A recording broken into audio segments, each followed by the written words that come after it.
a place for conversations. SDAQ&A. You're safe to speak your truth. Common ground, shared beliefs with lots of room for disagreement. Tell us all what you believe and let us see if we can challenge you.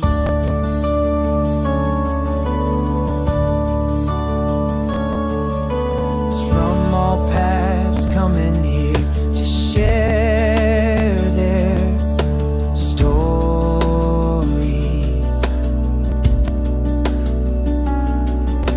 Some have left this global church, some remain and defend her. Where are you on the path? Does Elenne still appeal to you? SDAQ&A, you are welcome here. SDAQ&A,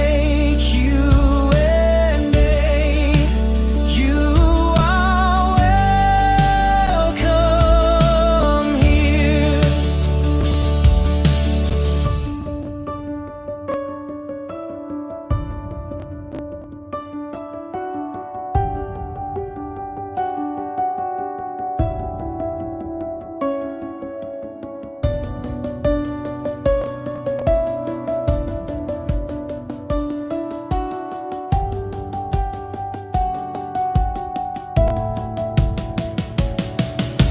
SDAQ&A, you are welcome here. SDAQ&A, you are welcome here. Oh, SDAQ&A, you are welcome here. SDAQ&A, you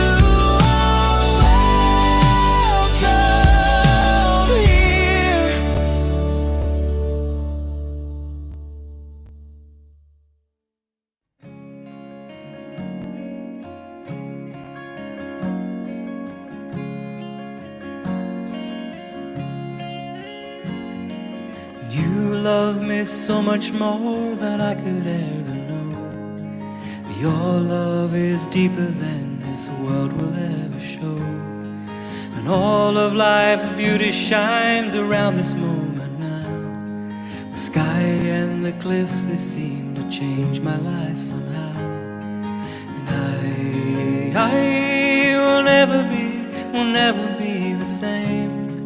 Will never be the same. Whoa, I will never be the same, never be the same ever again. Well, here I am waiting, Lord, my life is just for you. Please unfold all the plans that you would have me do. And if all the world's just a breath and nothing's here to stay, then all of the love we feel will save us anyway. And I will never be the same, will never be the same. Whoa, I will never be the same, will never be the same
And God's will is simple. The most wretched man in hell will not be Adolf Hitler. The most wretched man in hell, or woman, will not be one like Joe Stalin or some of these more modern devils. The most wretched person in hell will be a former Seventh-day Adventist.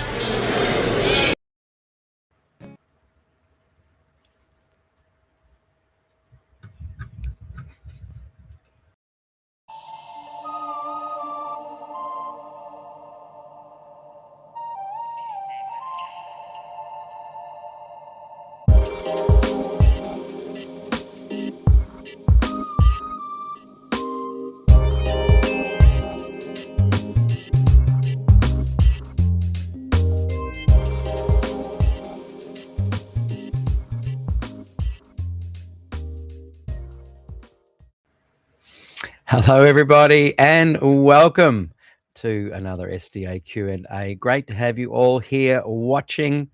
Now, today's program, where I am replaying the incredible interview that I did with Elenne Ford, Season 2, Episode 33, is sponsored by J. LeBron McBride and his book, Coming Back to Faith.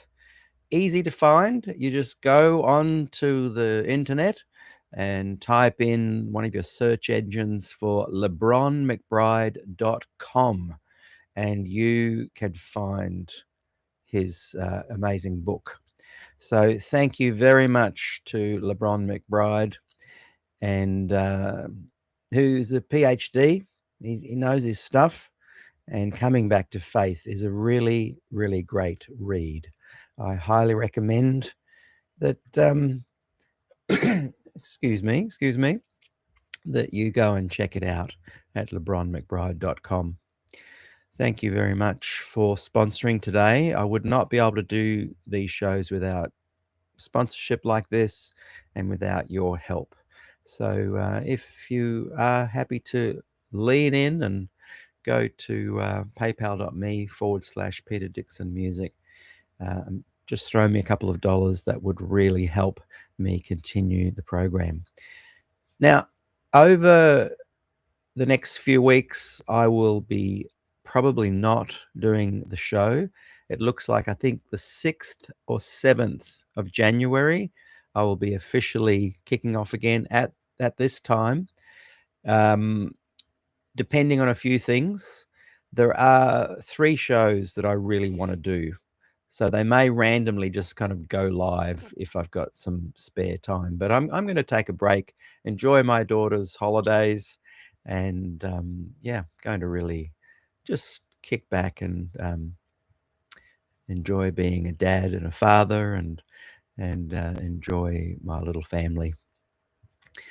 But there are 3 things I do want to talk about, and I may randomly have some time to do a program. One, I want to do a program on where are we at with the unions and SPD with women's ordination. They will say one thing publicly and a different thing behind the scenes. That's what worries me. I don't care where you land on your theological understanding of women's ordination. I especially respect those of you who have examined the data and drawn your own conclusions. I respect that. This is not about some kind of white knight coming in and trying to save the day. This is me simply pointing out that when leadership tells us one thing behind the scenes, but then toes the line publicly for worldwide leadership reasons, for keeping their jobs safe, that really annoys me. And I think it annoys lots of you as well. So I want to do a show on that. I also want to do a program on this recent Ty Gibson video that he's done. I want to be careful how I speak here because I like Ty and David Asherik. But essentially, this is what I think, that Ty Gibson, David Asherik, and their movement Light Bearers is essentially saying that they do believe in the more traditional Adventist teachings, but that it needs to be repackaged in a more pleasant way to appeal to the world. He's essentially saying that, yeah, Adventists claim to have 22 million members. In reality, there's about 6 to maybe 10 actually functioning and engaging and practicing as Seventh-day Adventist members.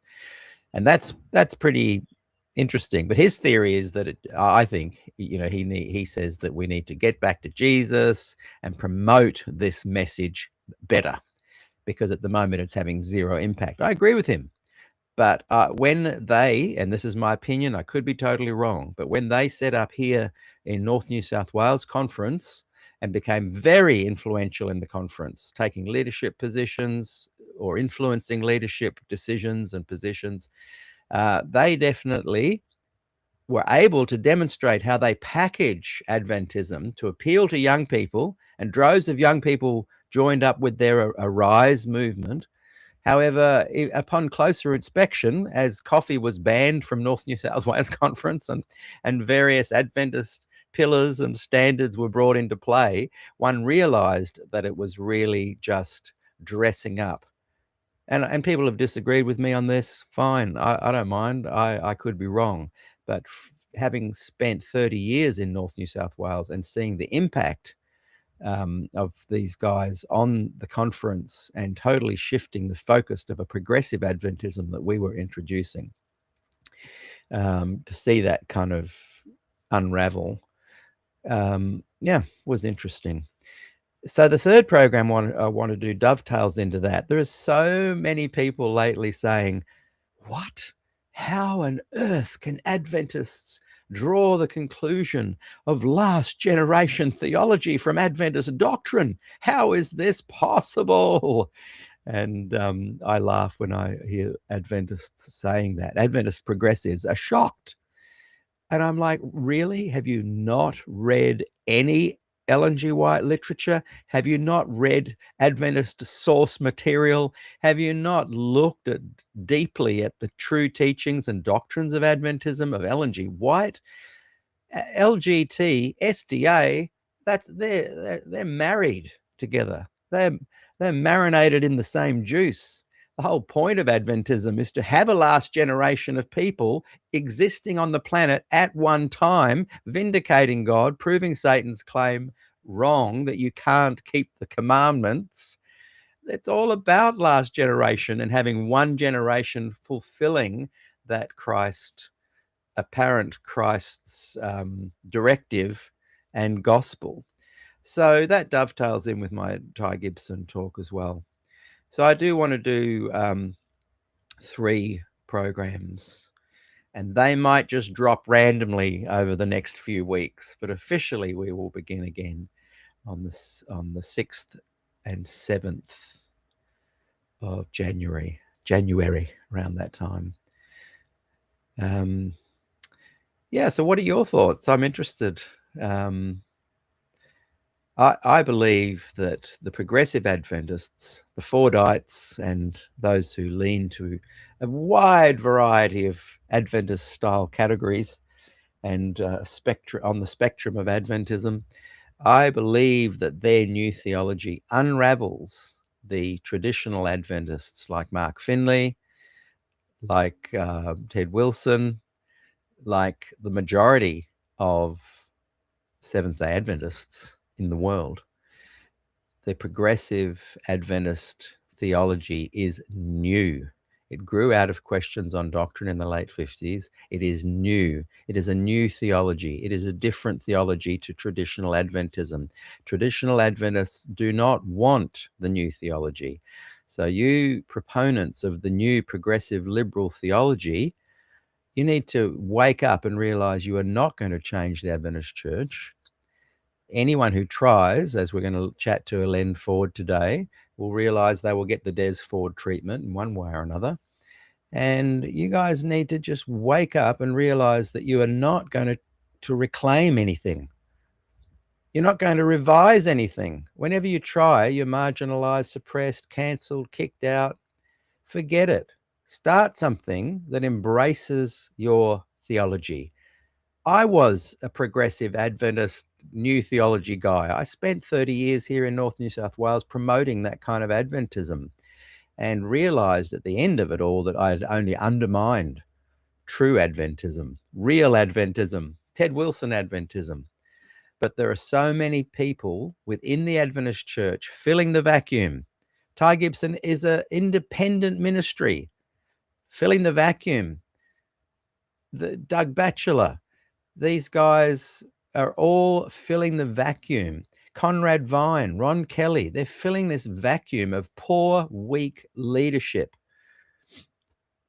And progressive, liberal, academic, scholarly Adventists quietly sit in their little Sabbath school rooms and pontificate about how Adventism is going to be reclaimed one day. No, never, not going to happen. Start your own thing. It's a beauty. I love the SDA gem. Go for it. But you're not going to change the mainstream. The mothership Adventism is LGT. It is traditional conservative Ellen G. White, vindicating God. You cannot, what's that saying? Put lipstick on a pig. You cannot make Adventism appealing to the general public because its core doctrine is blasphemous. Its core doctrine is that the atonement didn't finish at the cross. There is ongoing work to be done. That something happened supernaturally in 1844 when the Bible never predicted it. The Bible never said anything was going to be coming later on that would introduce a new special directive for the last days to vindicate God. There's none of that. That is not in the Bible at all. It is a total fabricated, reverse engineered religion and movement that, while can be very satisfying at a cultural, happy Sabbath, let's enjoy our haystacks, pot lunch level, it is a dangerous minefield. Bring people in and say, walk through the valley of Adventism. Someone's going to lose a leg here and there. It's not a safe place to bring people into or birthed into. It is not a safe place. So anyway, that's my little morning rant. And I'll read what you guys have written in the comments. Are we live? Are we even live? Boy, I hope so. After all that. Boy, I ranted for 10 minutes then. Okay, so great to have you here. Let's get on with the program. As I mentioned, we are sponsored today by Dr. LeBron McBride and his amazing book, Coming Back to Faith. I highly recommend that you guys go and check it out online at lebronmcbride.com. If you'd like to sponsor, particularly season 2, get in touch with me and we can make that happen. It's only $150 and you sponsor a show that is going to be out there for years and years and years. Every time someone watches one of these shows that is sponsored, they will see the link to your content that you'd like to direct people to. Okay, without further ado, on with the show as we go back in time. And where's the button? Where's the button? You'd better add that, Rochelle, to SDAQ&A bingo. Where's the button? There it is. Back in time. So those listening to the podcast, I'm speaking to you from 2025, but now we will bring you back into 2020, 5 years ago. Des Ford, Glacier View series, season 2, episode 33, with Gillian Ford. Enjoy. Hello and welcome to SDA Q&A. My very special guest today is Elenne Ford. Nice to have you here, Elenne. Thanks for having me, Peter. Am I pronouncing your name correctly? It doesn't matter how you say it. Well, because I remember when I got your dad to come and talk for us down here for one of my I think it was the very first SDA Q&A program and our church service in the morning. And I was about to announce you from the stage, and I thought, is it Ellen or Elenne or Elenne? I thought, so I might have gone, hi and welcome, Elenne Ford. And was that 2015? That was it that year where you February. guys came down and Yeah. February 6, 2000. Was it 15? 5 years, over 5.5 years ago. Incredible. And what an amazing day that was. You know, of course, I'd seen your dad, met him maybe once or twice, but to really kind of spend the day hearing his service, his Q&A in the afternoon was just a fabulous, fabulous experience. I really valued it. It was fun for me because I drove him down in our Winnebago from the Sunshine Coast. So we had a great time on the road together. Oh, that's beautiful. Very Yeah. bonding. Yeah, it was really, really special. So we'd stop in parks for our meals, and I'd sleep in the Winnebago and he'd be in a hotel and I'd be parked out the front. It was quite fun. Oh, I love it. Yeah. Well, I remember on the afternoon meeting, and people, I'll put the link to the live afternoon meeting and the morning meeting as well. It's on YouTube. The afternoon meeting's got over 8,500 views. I just checked the other day. I thought it was maybe a couple of thousand, but it's just heaps more now. And at the end of the interview, because we'd had a problem with the foldback, you sat next to him on the stage so that you could hear people asking the questions, and you would then tell him the questions and anything he didn't pick up on. And I just remember noticing this beautiful rapport that you had with him. And I remember at the end of the program, I said, if my daughters grow up half as loving towards their dad as you are to Des, I'll be a happy man. It was just beautiful to see that kind of connection and love you have for him.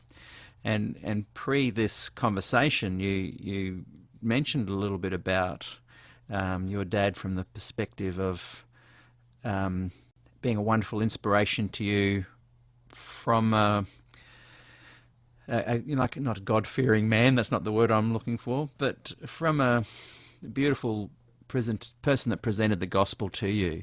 And I'm just wondering if you can share a little bit about that side of Des, the father that gave you that gift. Yeah, so from as soon as we were born, we were read to by both of our parents, and read classics, like the Narnia series and Pilgrim's Progress and stories of missionaries, and we had family worship every day where scripture was read and my father would pray, and on one evening a week, usually a Friday night, he'd play his pedal organ and sing, and he wasn't a good singer. So I grew up surrounded by the Word, the Bible, and the Gospel. And of course, I went to hear him preach every week. And, my interest was in ironing a handkerchief for him and telling him that he had to take the handkerchief out that I'd ironed and use it while he was in the pulpit. So pretty pathetic. So That's lovely. I was devoted to myself and having fun, and I used to push all his buttons. So I think why I love him so much is that I put him through so much. And they say that whoever's been forgiven much, it loves much. And so I stretched him to the limit. Wow. And he continued to show Christ to me. So the most memorable, the earliest and most memorable example of that would be when I was about 9, and my mother asked me to sweep the kitchen floor, and to my shame, I said to her, "Do it yourself." Right. So it was a cheeky little thing, and I got sent to my father's library, and Dad said to me, "You don't know how much you hurt your mother and me when you speak to us like that." And I can still remember what I said. I went, "Ho, ho," like I made that sound, like, yeah, pull the other one, who gives a stuff, sort of thing. And my dad said, "I'm going to take your punishment for you today." He said, "You must give me a spanking on my hand, And there was just no way I was going to touch my father. So he knew how to deal with my stubborn, strong will. And he just held his hand out there for me to slap. And there was no way I was going to slap my father. And there was no way he was going to back down. So there was a bit of a battle of the wills there for a while, but I was in tears. And in the end, he had to settle for me just placing my hand on his hand. And not long after that, my brother and I were squabbling over the washing up in the kitchen, and we heard this massive crash. And our father had been painting the eaves of our old timber house, and the ladder had given away, and he'd fallen to the concrete path underneath a long way, and there was blood and stuff. And I remember thinking that he again was taking the punishment for me for the way I was speaking to my brother. So he exemplified Christ. We can't save ourselves. We're incapable of doing the right thing so often, but we can look to a Savior who's taken those sins upon himself. And so he incarnated that for me. And he was, I could never unseat his calm assurance that God was in control. He didn't have to be in control. He just exhibited that deep shalom peace that I was in God's hands and that he didn't have to overstress. So I felt I could tell him anything, and I did. I would use him as a sounding board and tell him some pretty confronting things as I got older. And he would never berate me. He would just grieve. I could see the grief in his face sometimes when I'd tell him things. And I knew that he would just pray.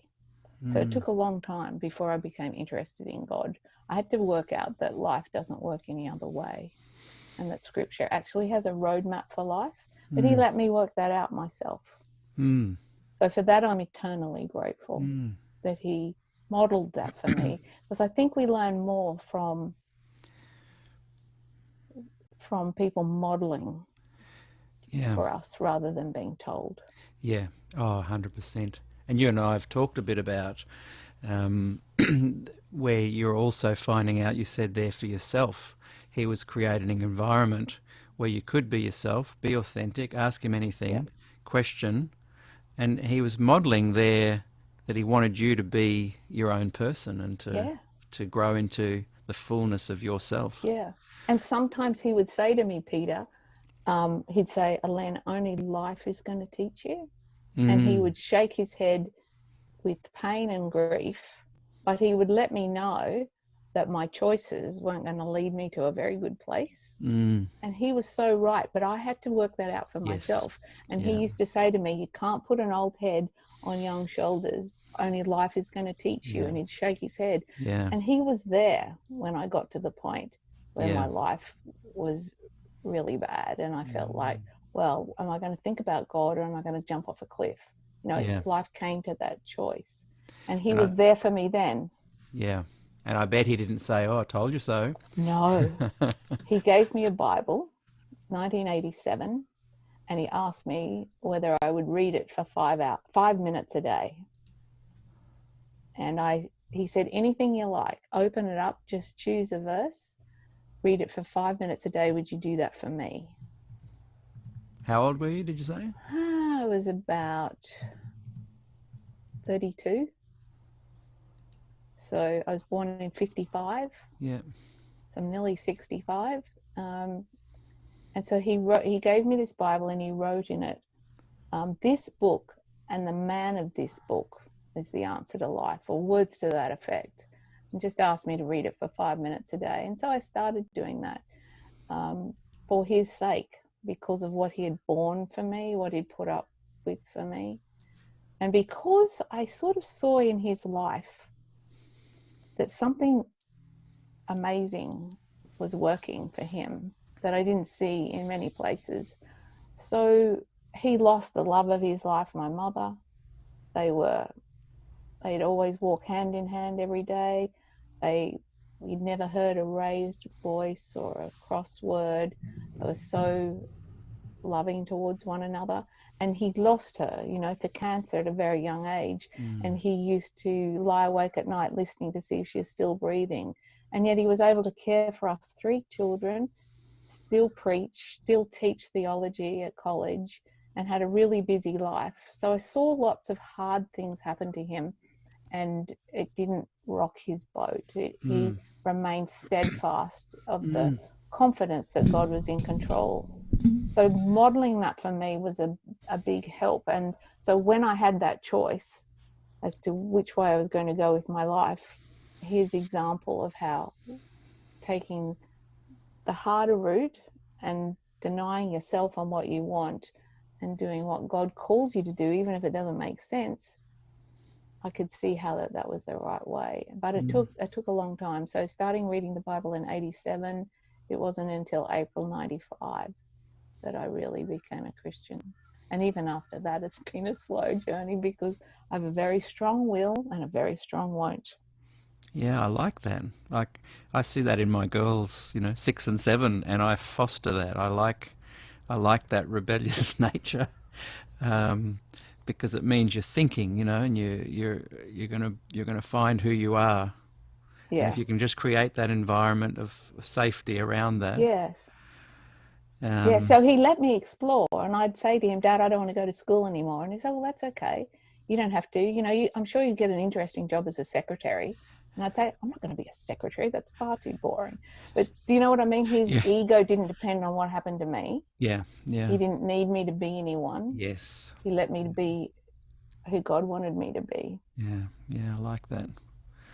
I remember, you're mentioning your mother passing there, and I would have been the mid-90s, I used to play music with a local just down the road here, and he would have been in his 60s then.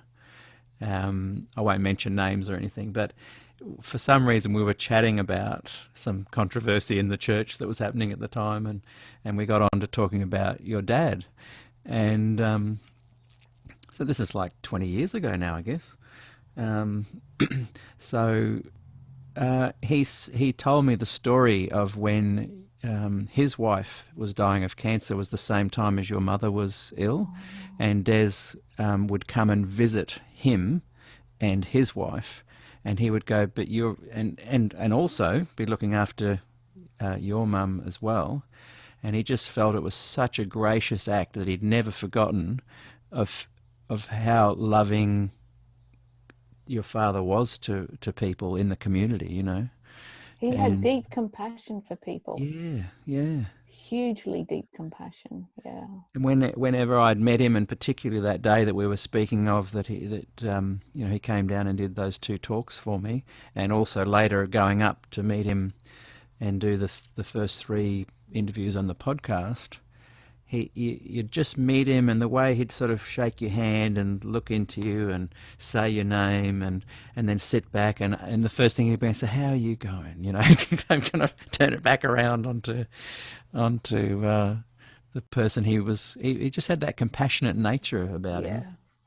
And look, I'm sure he was as human as, of course, he'd be the first to admit it, as the rest of us. But he did have this ability to kind of almost discipline, because a lot of people talk about love and let's put Jesus first and love and everything, but as soon as they have one little problem or one little criticism against them, the true colours come out. Right. And I think that requires a bit of discipline to learn how to love each other. Yeah, that's right. My dad used to say love is not a feeling. Love is wanting what's best for someone. And we would always know as kids if there was a question mark over someone, because my father would say things like, but God loves him, and only God knows, or, that would be as close as he'd get to ever criticizing anyone in our home. So he would not speak badly about people, because he said, we don't walk in their shoes. We don't know what they've been through. We don't know what wounds they're carrying. Yeah. So he never spoke badly about people. Yeah, my dad's been the same, actually. Some people, people say it as a lip service that, he never spoke ill of anyone. But I think you and I can actually make that claim with our fathers. I've literally never heard Dad speak ill of someone. Yeah. And even when your dad was passionately talking about the way he was treated at Glacier View, he would still say, but you know what, they're humans, they're almost there, but for the grace of God go I, kind of an Yeah. approach. Yeah. And I Yeah. I remember in the afternoon meeting and the morning service, I loved that he would get passionate about this stuff, and even not frustrated or angry, but that this was a meaningful thing, and people should be accountable. Like he wasn't just this weak person going, oh, let's No. just forgive everybody. And he's got an angst and a passion there that really shone through, but was ultimately nestled and encased within this beautiful teaching of Christ. I think you've raised something really important there, because there is love, but there's also right and wrong. Yeah, yeah, And he had a very clear sense of right and wrong. yeah, He had a very tender conscience. yeah, So he would have righteous indignation about things, yes, but he would express it in a loving way. yeah, yeah, yeah. And that's great because that's authentic. A lot of people you hear talk from the pulpit are speaking this kind of, gospel talk, and it's all nice and geez, and you kind of think, I want to see the real person. Yeah. I want to see the warts and all person. Yeah. And it's possible to have people be very authentic and real and express righteous indignation without coming across as judgmental and hurtful. And, and he really, a lot of people say that about your dad. And it's a lovely, lovely thing to hear. Just briefly, and I don't want to kind of go there deeply, but I know that there are other people watching that have been through similar kind of pain. My mother lost her dad when she was only about 2.5 or 3. He was an Adventist minister, taken way too soon at a train accident. Oh. And I know that looking, as the son, looking on the impacts of her elder brother, who was maybe 9 or 11 when that happened, and to her mother and the rest of the family, the impact that had. I think that shouldn't be lost sight of in this story. What year did your mother pass? 24th of April 1970, Yeah, just 2 days after she turned 40. yeah, But she got cancer when she was 32, primary cancer, and then it came back, secondary cancer. It was May 28, 1967, that the secondary cancer came back. Yeah. So the last 3 years of her life were really, really, really hard, and Yeah. really hard on the children. yeah, I was so I was 12, nearly not 11 when it came back. But my younger brothers, one was 9 and the other one was 1. yeah, Because we were supposed to bake Luke a cake for his birthday on the 28th of April 1967, and we were supposed to make it the night before. And my mother would never change a commitment to me that we were going to make a cake, but she did. And I couldn't understand why. And I was crying and throwing a tantrum because we're not making this cake. But she was really ill, and next morning started vomiting and basically didn't stop until she died. So yeah, I always remember that it came on the night before his first birthday. So it was very hard on the 2 boys, yes, particularly. I think deep, deep wounds that yeah, only God can heal. yeah. And I think, in this lifetime may never heal. That kind of, you can cope, you can learn to move on, but I've seen that impact in a lifetime, and it's very. I think it's important not to talk about, to sensationalize it or to bring it up as a drama, but to couch it in, this is your life, this is your family, this is the hurts, and they'd call it post-traumatic stress now, that then led into the 70s, led into your father wanting to bring assurance to Christians, to Adventists, with what he'd been discovering in the Bible and in his research. And maybe there's a link there, in losing someone, in going through struggles. You want to find calm. You want to find safety in the arms of the Creator. You want to find assurance in eternity. I think maybe, and I might be wrong, but maybe that created a bit of a bed for the growth of his desire to find this righteousness by faith, to find this assurance in Jesus, that led to some of the beautiful findings and teachings that came from that terrible experience. I'm sure that's right, because you're right, Peter. It was very traumatic. Us kids used to count how many times she would vomit in a day, and she wasn't eating, so there was nothing to come up much, you know. And we counted 40 times some days, and we'd take it in turns to take away the bowl, wash it, and bring her back a fresh one. And to watch that sort of suffering and watch her lose so much weight and see her smiling and caring and being thoughtful for us, that must have killed him.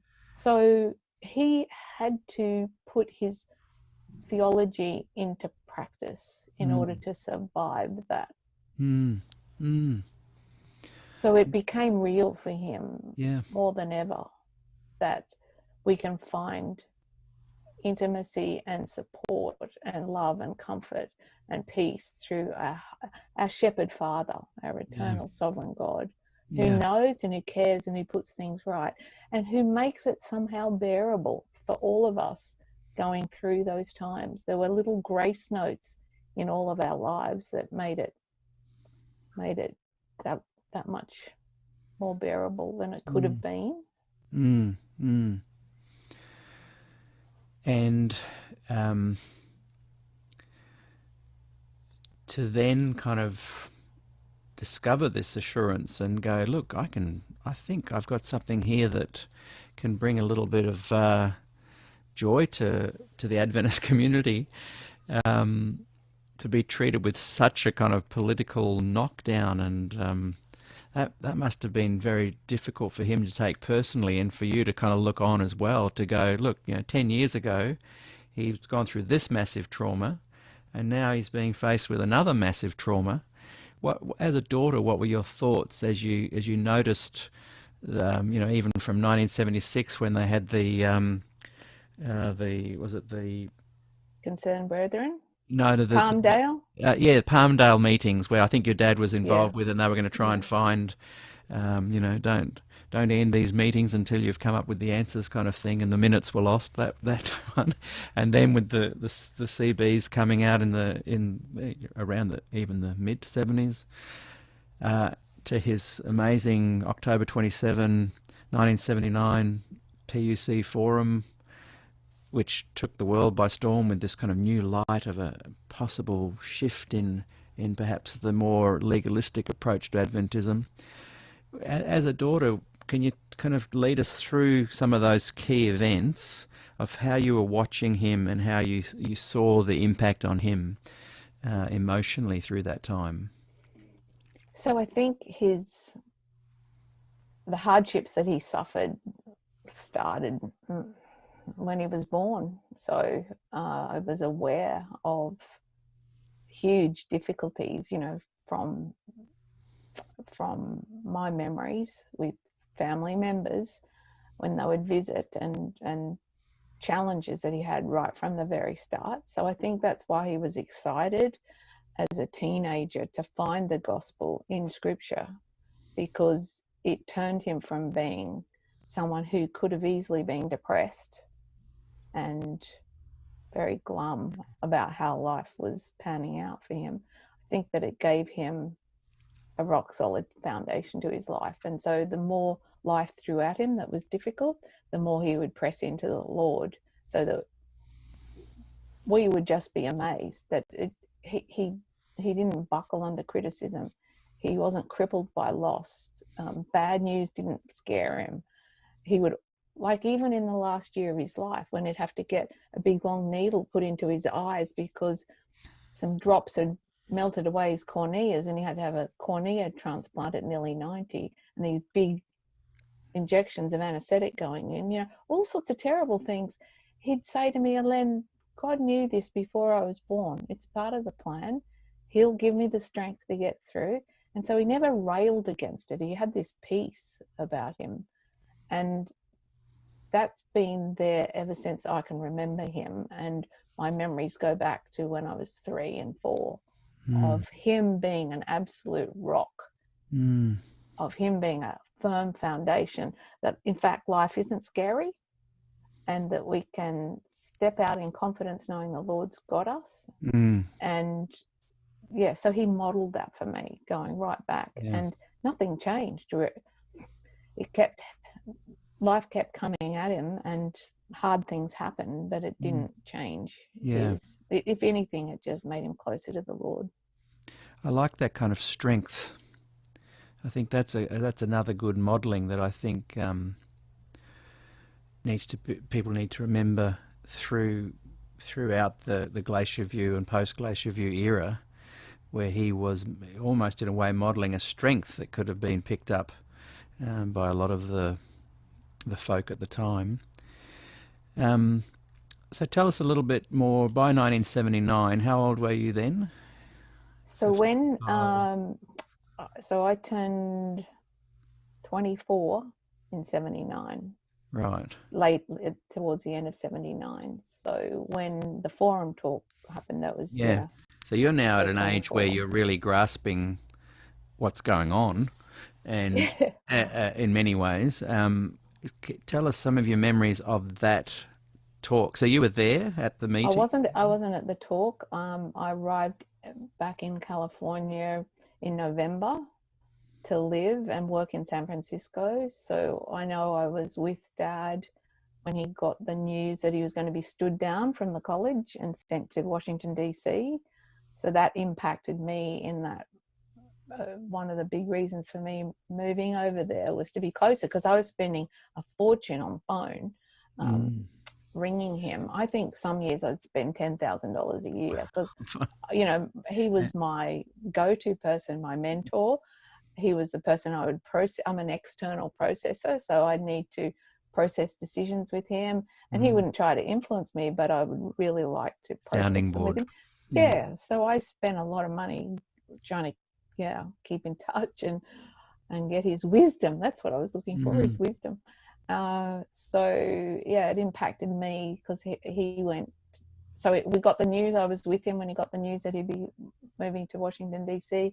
He was happy that the issue that he'd raised was being taken seriously, because he'd been trying for years on various committees to do it behind the scenes and it wasn't getting anywhere. So now he goes public, but only at the request and only on the basis that there would be immunity to speak at a forum about these issues.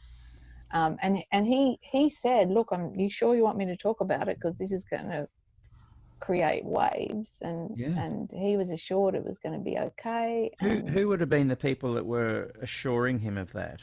The forum people, I guess. Do you remember who, not naming names or anything, but just who were the kind of leaders of that time? I just thought that the forum meetings had immunity and it was a safe place to explore theological questions and things. But I know Dad cautioned them against it, and we probably knew there was going to be some fallout when they had to change rooms for the meeting several times to get a room big enough because people kept flooding in. So I think there was more than 1,000 there. And then various people sent tapes around the world, so that sort of heightened it. But so I was in California when Dad got the news that he'd be stood down and sent to Washington, DC to write up a dissertation, which he did, as you know, over the next 6 months. So I was working in San Francisco and I ended up going back to Australia because I wasn't going to follow him to Washington, DC. I lived there as a child and it didn't hold anything for me. So I just went home and went back to Australia. So from then on through Glacier View, it was just phone calls and letters that I had in terms of contacts. I wasn't there or part of it. That's for the 79 forum. Yeah. I wasn't at the forum and I wasn't there for Glacier View. No. I was only there for a little time at the end of 79 and early 80, and then I went back to Australia. When you, I didn't realise that the move after the 79 talk was a step down. Like I just thought it was like, oh, cool. Would you like to go here and dig a little deeper for us and come back with something in writing? But you're saying it was actually pretty much we want to kind of just remove Des a little bit from this position. Because he was speaking 3 or 4 times a month to churches around the United States as well. Just going to pause there for a moment as we start to get deep into Glacier View, Des Ford influence. Just to thank very much LeBron McBride for sponsoring today's program. I really appreciate him doing so, because it's that kind of sponsorship means that I can continue on with doing this, presenting this kind of content. So thank you very much to LeBron McBride, and you can go to his website, LeBron McBride. You can see it on the screen there, LeBronMcBride.com for those listening on the podcast. And you can have a look at his book, Coming Back to Faith. So thank you very much, LeBron, for sponsoring today's program. Really appreciate it. And now back to the scheduled program. Well as teaching theology. So yes, I understood it as being stood down on leave with pay to write a defense for his position. Okay. And he welcomed the opportunity, and he was really glad that they were taking it seriously. So there was absolutely no sense of dread or nervousness, or right. It just impacted my little brother because he had to be left behind in California to finish his schooling while my stepmother and father went to Washington, D.C. That's Luke. Luke, yeah. How old would Luke have been at that point? So Luke was born in 1966, and so he would have been 13. So, 13, 14. So tell us a little bit about so that's 6 months that he did that, the famous 991-page document that none of the Glacier View people probably read. I don't mean that disrespectly, but... No, you're right, a lot didn't. By their own admission, I'm told. Were you a fly on the wall at all with any of that kind of writing?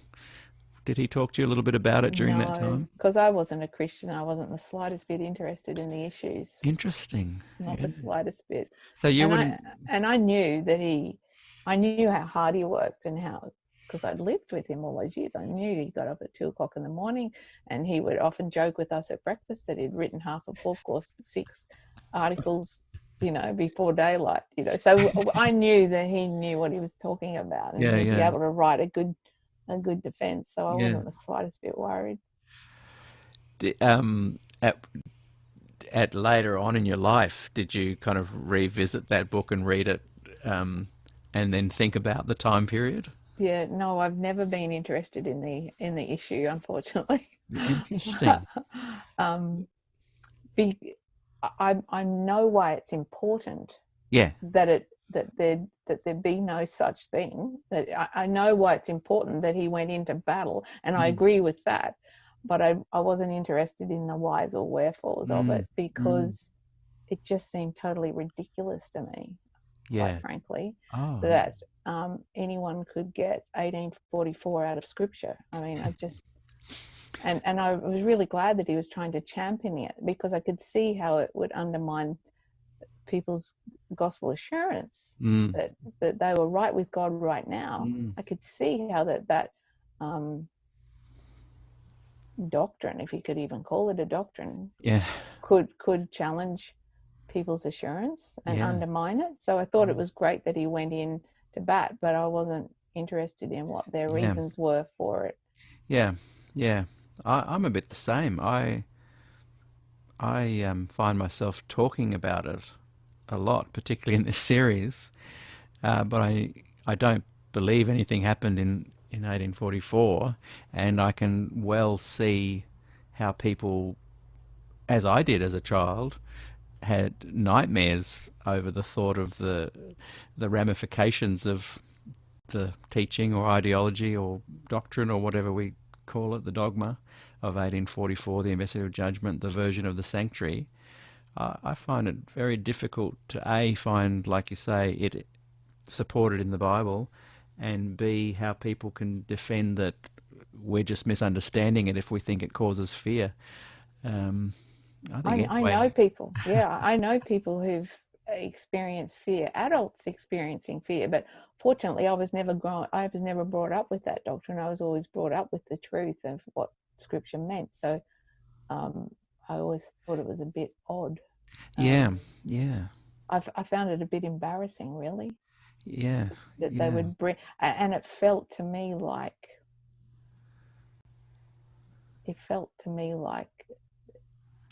it could have been driven by a need to be different, special, exclusive. Like it felt like there could be some identity issue wrapped up in the reason for it. And it's probably the fact that it's been so hard to dislodge could be some support for that. Yeah, well, it is. The investigative judgment, particularly, is the only distinctive Adventist doctrine. I listened to Tim Keller recently, and he said something very interesting on this topic. He said that whenever an issue impacts our identity, our worth as a person, our ego, our self-esteem, whatever word you want to use, that we lose the ability to be objective and to make, we lose wisdom. And he gave an example. He said there's a man who told Keller himself that his identity was based on being a great writer. And this man noticed that he lost the ability to assess his own writing because it had to be great every time or he would disappear into a puddle of water. Yeah.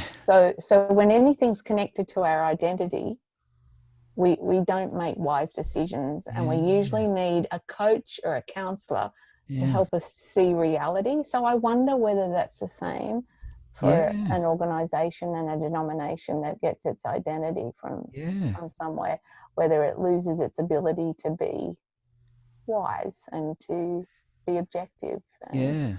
That's fascinating. I'd love to explore that more. I might get you to send a link to that, because I've found I'm the opposite of that. Like if someone criticizes me, early on at a young age I rallied and prickled against it. But I remember in my mid-20s going, hang on, they might be right. And hang on, that actually probably was my fault. And then kind of enjoying deconstructing myself. But I also found quite, at that young age, enjoying chatting to people about their beliefs and ideas and how they could defend them. Not to put them on the spot, but I just like the idea of someone being able to defend their belief. But when you say what you've said then, and it's really a little light's gone on in my head, if people have that challenged, you're actually almost shaming them or humiliating them, which I have not intended to do, but it explains why I've discovered that liberals and conservative Adventists, when I've asked some questions, have kind of prickled at it. And I see now that I need to explore that a bit more, because some people might just be asking because they're interested in why people believe things and how they defend it. But if it's wrapped up with your identity, you're actually challenging who they are as a person. And so if a system... Just excuse me 1 second. Yeah, sure. It's cancelled. I don't have to go out. Sorry. So if a system reacts like that, I don't think it's a good thing. But if human individuals react like that, I perhaps need to be a little bit more cautious of how I kind of challenge people's ideas and beliefs. That's a fascinating thing you've said there. You'll have to share that link maybe, and I can look more into it. Yeah, be really happy to. Because when I interviewed Lyndon Rogers, he's two interesting things. Well, he said a heap of interesting things. It's a fascinating interview. But he mentioned that his wife, was working in the retirement village here, and lots of old folk on their deathbeds were very unsure of their salvation. and that concerned him. And that's ultimately what Des was trying to offer, is people some Yeah. assurance. Yeah. And the other thing he said was that he discovered a letter from Neil Wilson to Pearson. Was Pearson a previous GC Yeah. president? Yeah. Um, where they were pretty clear that they wanted to kind of shut Des down, not so much on what he was teaching, but because they felt that the church would have the question and authority of Ellen White put into jeopardy. And so what you're saying there about identity, if a church's identity is wrapped up in a huge kind of authoritarian, not authoritarian, but a authoritative view of Ellen White, and you're shaking that a bit, you're shaking a whole church's identity. So no wonder they Yes. bristled. Yes. Yes. Yeah. And there's another thing when it comes to perceptions, and this is why, because all of my life I was exposed to people wanting to come and debate my father, knocking at the door, always wanting to grab him after a talk to run their thoughts past him and sometimes argue the point with him. The futility of arguing became apparent to me at a very young age. Right. And that's why I wasn't particularly interested in debating things, because here's the thing. Human beings are meaning makers, but we're not capable of absorbing all the relevant data that you need in order to make meaning. Yeah. We are only finite human beings, so we filter that data. Yeah. And we filter out what's relevant to our fears and desires. Mm. And fear and desire are two sides of the same coin. So that drives what we see. So I don't know if in your day, but when I was a kid, we used to draw pictures by numbers, where you'd have to join the dots and follow the numerical order of the dots, and it would form a picture on the page. Yep. And so we're always doing that. We're making meaning out of pieces of data, but we're only seeing pieces of data that are particularly relevant to what we love or what we fear. And we're missing the rest of the picture. And you can imagine, if you gave a page with a series of dots on it, people would make different pictures out of that data. So I always question, why do people perceive certain things to mean certain things and other people perceive it differently? And it's driven by our experiences, it's driven by our wounds, it's driven by what we love and fear as to what is relevant, what stands out for us. And not only that, what you've just said before that has switched on a bit of a light, that confirmation bias protects the identity. So as soon as you cannot then even have a rational discussion about the belief, because the person is suddenly going, hang on, you're challenging my identity. No matter how much you say, no, I want to talk about your fears and I want to talk about why you believe it. You're in essence, you actually are challenging their identity. But then you've got to add to that the layer of complexity that some people don't like to be wrong. Yeah. And that it's a matter of identity to be right. Yeah. And so arguing with people is really futile. Yeah.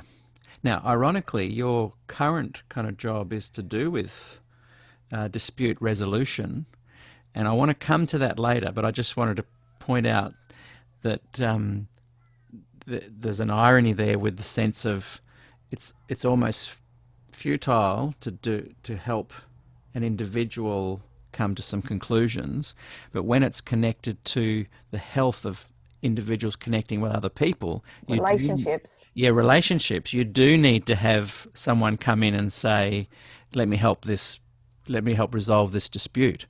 And I'm really keen to unpack that a little bit later in our conversation, in relation to maybe how you would have advised certain players of that time period with building better relationships. But we'll come back to that later. But it's interesting to touch on it now because it's pointing to what we're talking about with identity.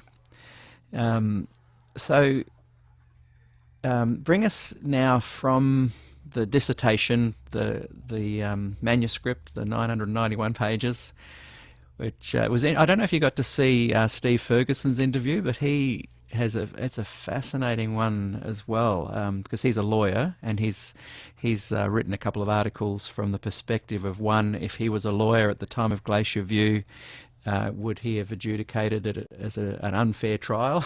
But he's also written about it from a perspective of trying to understand what Des was teaching were from that document. And so he's read the whole 991 pages. Wow. And Wow. I think he's only about 34 or something, but that's a really interesting interview to check out as well. So back to that time, he's written the book. Tell us about what happens next, from your memory with leading up to actually Glacier View, what you were doing at the time, a little bit around that as well. So I was back in Australia and just getting snippets from Jill and Dad by phone and by email. So not email, by letter. So I wasn't really involved in the nitty-gritty of it all. And I didn't really care about it because I thought it was an argument that I thought my father was right, and I didn't think that there was a lot of hope in changing ideas and changing tradition. So, and you at this time would have called yourself not even a Christian? yeah, not even a Christian. Yeah, so it even pales even more because of that. Yeah. And so it wasn't until I became a Christian that I started to really want to set the record straight if I could. So I connected with Trevor Lloyd, who's always been a great friend of my father's. We used to play ping pong with him as children, and I had so much respect for him. And so he and I used to talk, and he would help me craft a letter, like I wrote to Falkenberg in 1996. So I felt that there'd been huge injustice in the way that it had been dealt with, and so I wanted to help. But as my efforts increased over time, and as I became, a lawyer, and then did training as a mediator, and then got interested in peacemaking and biblical peacemaking, and was one of the co-founders of Peacewives. And doing more and more of that, I really wanted to try to bring about a mediation between my father and the church, so that all of the missing pieces of data could be put on the table, and so that perhaps new meaning could emerge for the parties, and they could understand one another. And the assurance of the gospel sets you free from putting your identity on something other than God. And that's the only way to open people's eyes and help them hear, is when they have that assurance of the gospel. Otherwise, they're a slave to whatever they depend upon for identity. And so, so I don't know if you want me to skip ahead, Peter, to 2010 when I went to the Washington, D.C. I'm interested, yes, definitely. Just before you jump there, can you tell us what were some of the missing pieces you may have found at the time? And also, why do you think at the time, I think Des had someone in the legal realm say that he possibly could have taken them to court for unfair dismissal. Why do you think he didn't? He would never do that. He would never do that, because that's taking a Christian brother to court. Yeah. And God is more powerful than any human being. So if he's lost his position, God will sustain him and bring good out of it. So it's just like the story of Joseph. They may have meant it for ill, but God meant it for good, and he was confident that God was in it. So he wasn't going to go running after money or anything like that. He wasn't a lover of money. No. So when you said missing pieces, what were some of the missing? So I started, so as a typical lawyer, I want all the facts. And I know I've only gotten one side of the story, and so I'm trying to understand the other perspective. So I'm talking to people and, talk to Norm Young and picking his brains. And I started talking to a number of people to try to get more facts on the table. And were you documenting as well, writing notes, doing recordings at all? I Just getting an impression. yeah, no, typical lawyer, wrote notes and all of that, but I wasn't recording anything. It was just my own research. I was doing it so that maybe I could help as a mediator because I knew my dad, and I thought that maybe I could bring the parties together. Okay. So I met some of his quote unquote enemies and Yeah.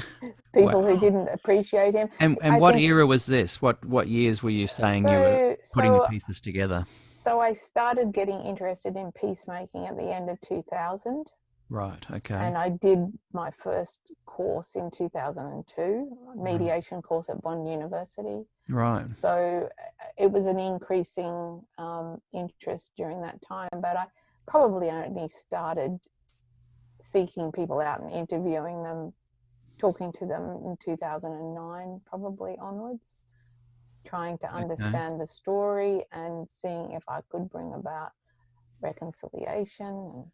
Yeah, boy, that's a fascinating journey and some of the fascinating conversations you must have had. So you talked to Norm.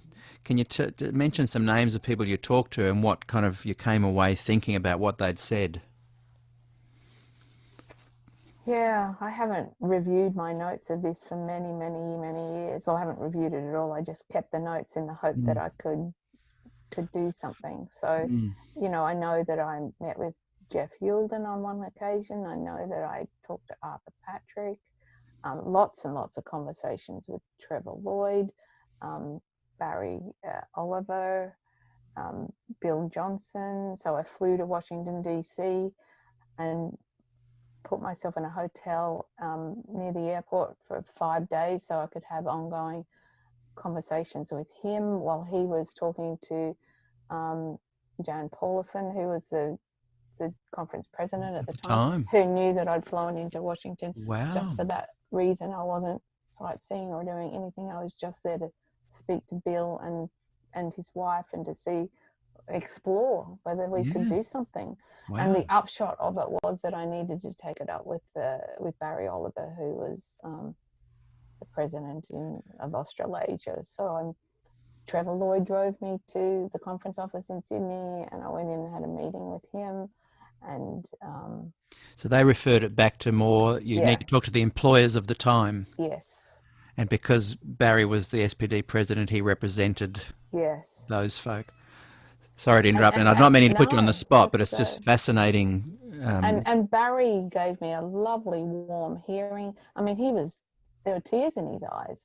He was destroyed. He was, hurt by the break in relationship. I could just tell by the look on his face. And he said that he would raise it with the conference presidents and see what could be done. And so we had a number of conversations. But see, here's the thing that I didn't understand at that point. Because as you know, after leaving the bar in 2016, I went to Philadelphia and I did a master's in counselling and worked as a counsellor over there until the end of last year.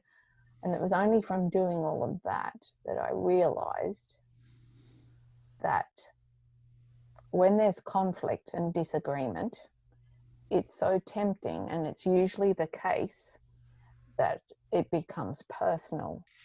So think about the coronavirus, right? There is one camp that thinks you should lock everything down and keep people safe. And there's another camp that thinks, well, you should just let herd immunity develop and keep the economy going so the economy can care for people.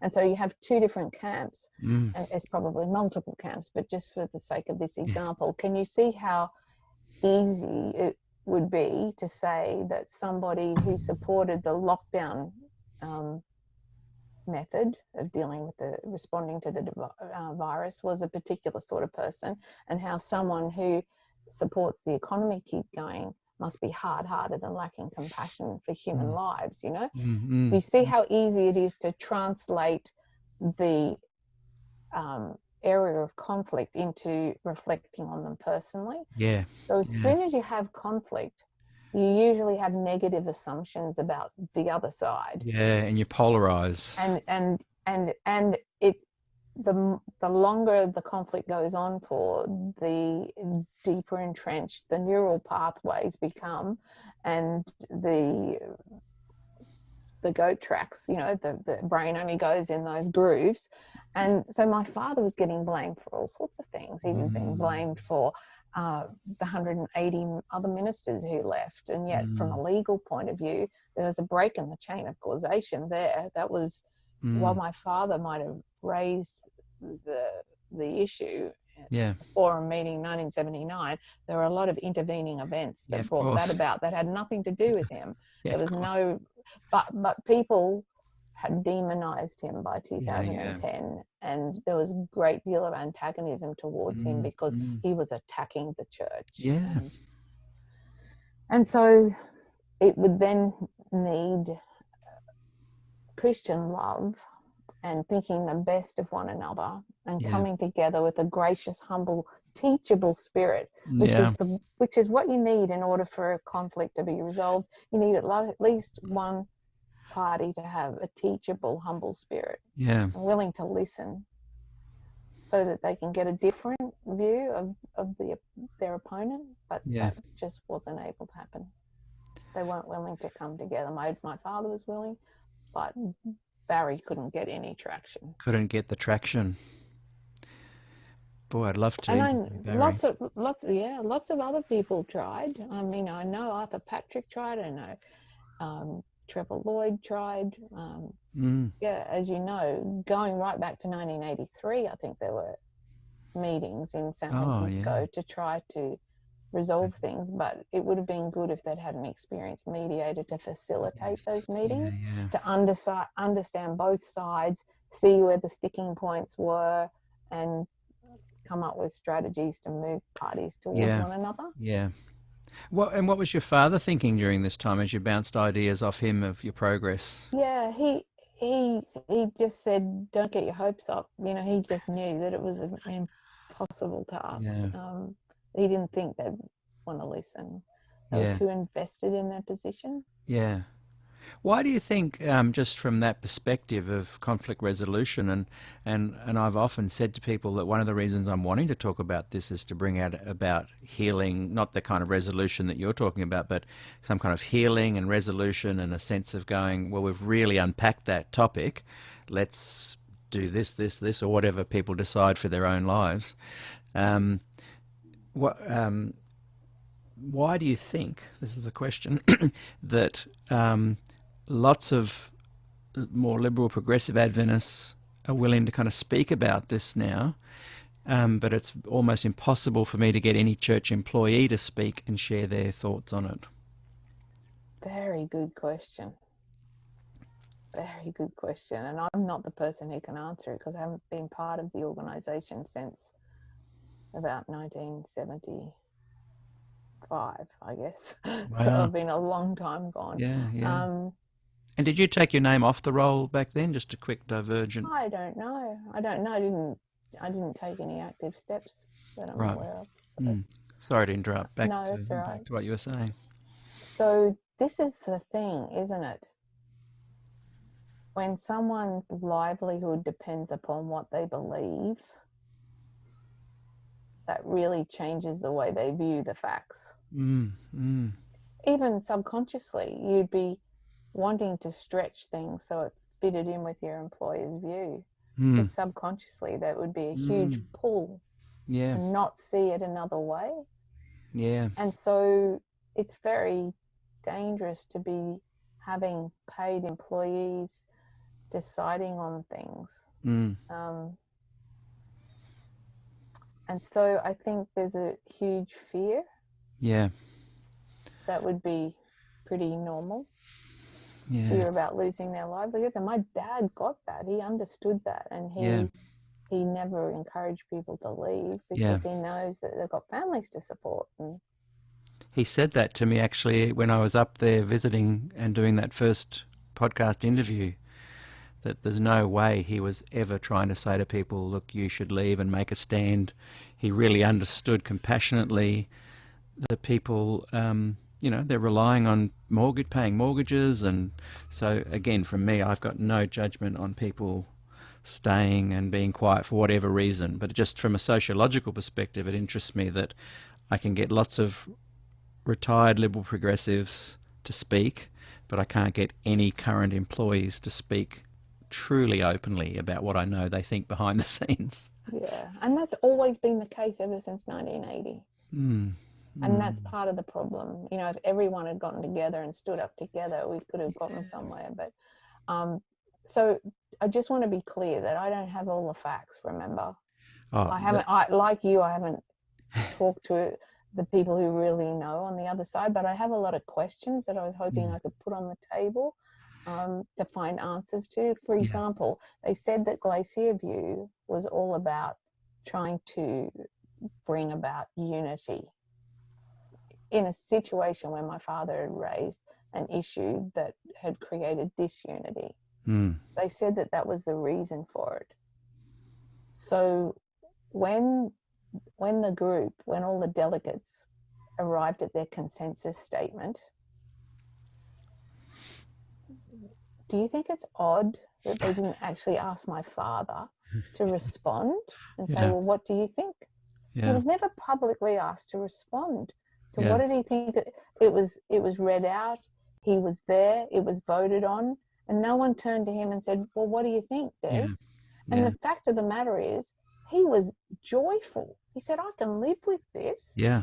Now, who did he say that to? He said that to Jill, and Luke was sitting on the other side, and he said it to anyone who asked him privately, but he was never asked to publicly say, well, what do you think of the consensus statement? He was over the moon because he thought they had moved. It had moved sufficiently towards him that he could work with that and work within that in the hope that there would be further movement going forward.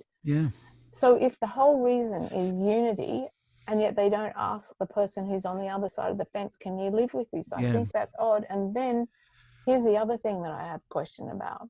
Why is it that informally Neil Wilson asked 6 people to jot down where they thought Des differed from the orthodox position?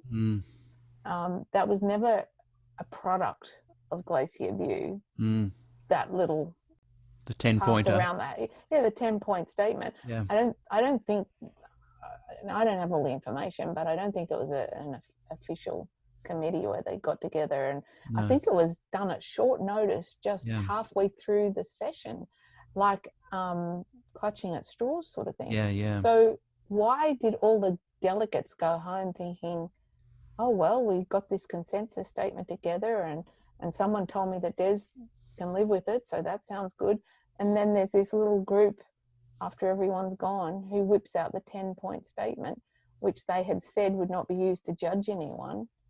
And my father was asked to change his position on those 10 points and a few other things, or leave. So I've got that question, and my father was shown a handwritten document written by Parmenter dated the 15th of August. What he was shown in that meeting, one of the things that he was required to do was to damn publicly a Christian brother. My father said he's not going to get into personalities. And even though he doesn't agree with everything he's saying, he has a purpose in stirring up debate, and that's a good thing, gets everyone talking. So because he wouldn't damn him, that was another reason why they wanted him to go, because they thought there was collusion, but there was no collusion with this other person. So I'm curious as to why the document that appeared in the 1980 Ministry magazine, which is the letter dated the 15th of August 1980, is different to the handwritten one that was shown to my father and Jill. Wow. So I have questions, and I stand to be corrected that there might be a perfectly good explanation for all of these things. I've been a lawyer long enough to know that it just takes one missing fact to make all the other facts look totally different than what they were before you knew that missing fact. So I'm just saying these are the missing facts that I'd really like to, I would love for you to get someone on here who can speak and give me information that I don't know. I'm trying. Please keep it up. Um, I mean, the Ministry magazine, why did they not say that Des Ford was actually in consensus with the consensus document, that he could live with it. Yeah. Why wouldn't they publish something like that? Instead, they said that the delegates rejected his position, Yeah. and I don't know that that's an accurate way of summarising the outcome, but No. I stand to be corrected. Who was the editor of Ministry magazine when that article came out? I couldn't tell you, I'm afraid. Maybe it was Spangler, was it? Right. Who I remember meeting in 1965, because I love my dad so much. I was his little shadow, and when he and Spangler went up into the Watkins for a walk during the Avondale Summer School, I tagged along as in the back seat listening to them chat, and they were friends. They were friends. And Spangler's still alive, isn't he? No. He's passed, right. Right. Someone's just asked a question I just look across to the monitor every now and again. It's not that I'm not listening. And they've just said, can you unpack a little bit more the reconciliation efforts for Des by Bill Johnson? And were you involved with that, or is that something that he was doing separately, or did it not happen? So I haven't heard. You've interviewed Bill, haven't you? And I haven't listened to that. So I'm wondering if the person who's asking you is asking you about my time with Bill, or is this something else that Bill's done? So I can't talk about what Bill's done. I can talk on your connection with Bill when you approached him about these missing pieces. And so we must have been writing to one another, and so I said, well, I've got to go to Missouri in April 2010. I'll come over to Washington DC. I'll plan to have 5 days with you, see what we can do. And I think there was some big meeting of the at the general conference, so a number of players were in town. I think Barry Oliver was in town at that time, and obviously Paulson was in town. And so I was really hoping, and I think Bill was hoping, that something could have come of that. That was April 2010. And so I met with Bill maybe 4 times during those 5 days, and he was talking to Paulson, according to what Bill told me, and what came back was that they couldn't do anything, and that I needed to speak with Barry when I got back to Australia, which is what I did. So it didn't get anywhere. Didn't get anywhere in Washington DC. About 4 or 5 meetings with Bill. He was very kind. Took me to his home for a meal. Took me out with his wife to walk in a park, because I was just in a hotel for those 5 days, hoping that something could be done while I was in DC, to meet with people, to start preparing for a mediation. But did you feel palmed off, or did you feel that they genuinely couldn't do anything? Or did you feel... Bill would know. I was disappointed. I was really disappointed that if Barry was in town then and others were in town, that we couldn't get together. And sounds like the big palm off to me. And here's this. My impression and recollection is that Bill was surprised to learn that my father agreed and said that he could live with the consensus statement. I don't think Bill knew that. Well, I think a lot of them were made aware that it was. I think they were told he didn't agree, but it was the 10-point, not the consensus. And I think Bill had put so much effort and work into that consensus statement. I think he was probably disappointed when he heard about the 10-point. I don't even know if he knew about that Friday evening meeting after everyone went home, because there were some gaps. So you might want to ask him. But I thought I'll have to re-listen to the interview I did with him, because I know we did touch on that sort of stuff. But now that I know so much more.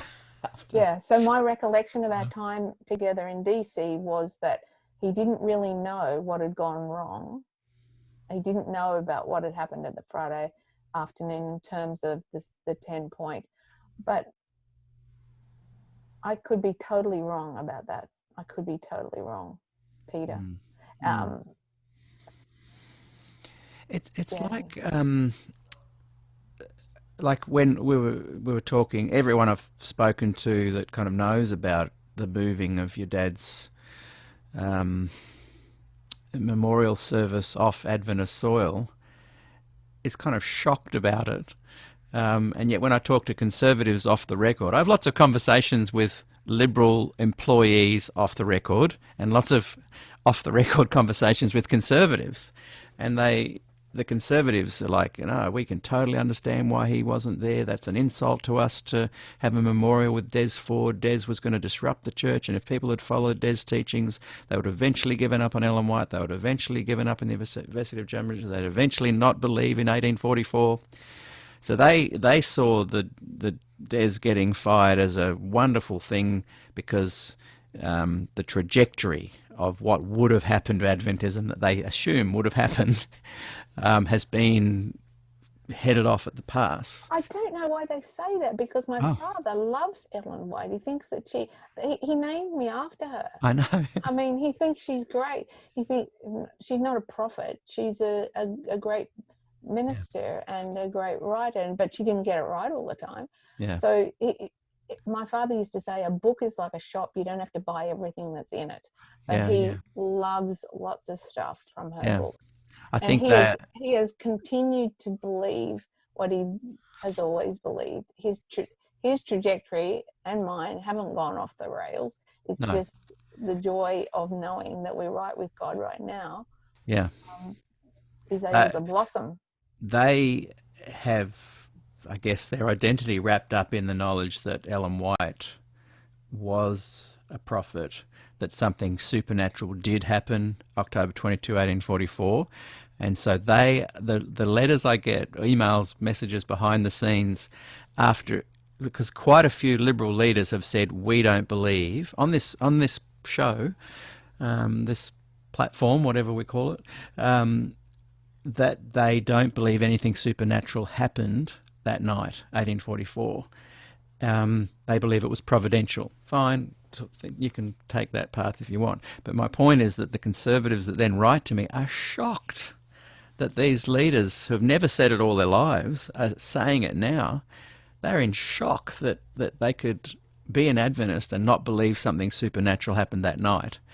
And they believe that if Des had stayed in the church, that eventually every Adventist would be teaching that and okay with it. Do you think that potentially could have been the case?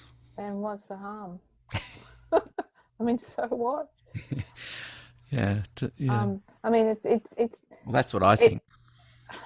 You know, C.S. Lewis talks about mere Christianity, the center of the gospel, which we should all be rallying around. What's really important, you know?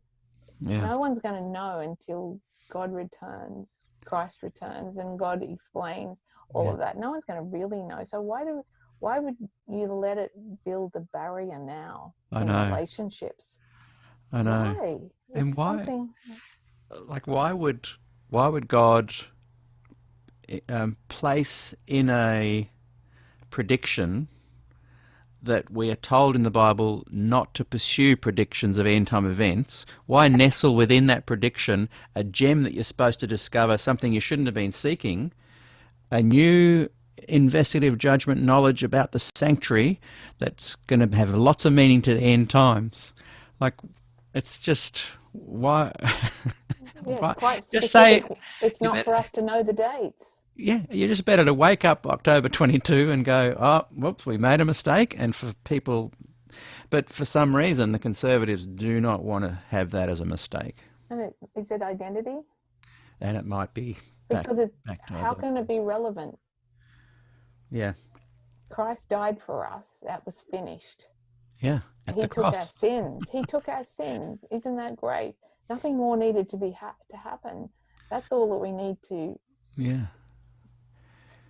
And then I think your father would have then gone, okay, well, we can move on with that, and maybe a lot of Adventist scholars and pastors and leaders and the 180 in Australia that were kind of purged, maybe the church could have become this very vibrant kind of place where unity was found through diversity, not through conformity. Yes. Wow. And here we are on the very doorstep of the compliance document, seeking unity through conformity. And if I was the PR guy writing the compliance document, I would not have used the word compliance. Adventists are usually good at kind of treading softly using clever words. um, Someone has written, Bill Johnson was happy to know Des Ford accepted the consensus statement, which he largely wrote. Yeah, He was surprised to know the 10-point plan had been written. So maybe yeah, this person, I think, might be commenting on the interview. yeah. That's my impression, and I don't think he. Yeah, yeah. Yeah. That's my impression of our Impression. meeting.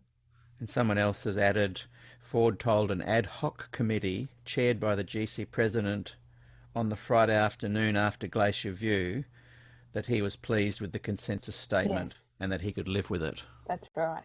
So he But he did was get, but he was never asked to announce it to the 115 delegates, and the whole point was to build unity. So wouldn't that have been a lovely thing? and what an opportunity, yeah. Yeah, for him to stand up and say, "Yeah, I can live with this. I can work within this." But he was never invited to do that. That suggests to me, as a lawyer, my little antenna is up and thinking, well, therefore there must have been this plan B. Oh, yeah. Yeah. Oh, 100%. This, And the, that, after everyone goes home, we'll have this little informal meeting where we'll use something else other yeah. than the consensus statement. And if like you say, like, and it was chaired by the president at the time, he should have gone, oh, you're okay with the consensus document? Awesome. Get on the phone to everybody. Hey, guys, it's all good. He does agree with that. But no, he knew that by agreeing to the consensus document, that wouldn't get rid of him. And so he had to wheel out this other little thing. And in many ways abuse the trust of people like Norm Young, who were asked to write for it, Yeah, and make Norm look like he'd kind of done harm to Des. yeah, I think he was manipulated and thrown under the bus personally. yeah. Um, And in 2015, when Dad and I were down there, and Jill, to see you for those yeah, meetings, we had lunch with Norm Young. So yeah. my dad didn't ever take badly the No, fact I that he think, was involved in the 10 points. yeah, But here's the funny thing: on Friday evening, because we're dealing with administrators and not theologians, they didn't realize that the consensus statement, on 12 points at least, had moved towards Dad's position. And one guy said that if he'd known that, he wouldn't have voted for it. He said that on the Friday evening.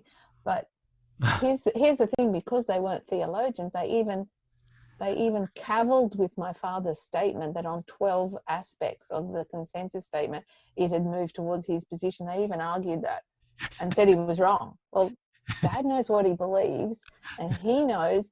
He got all excited. You could tell it on his face that these things were said, so he could live with he's the one. He's the guy that's got the 2 PhDs and studied under F.F. Bruce, and mm. and these administrators are arguing the point with him.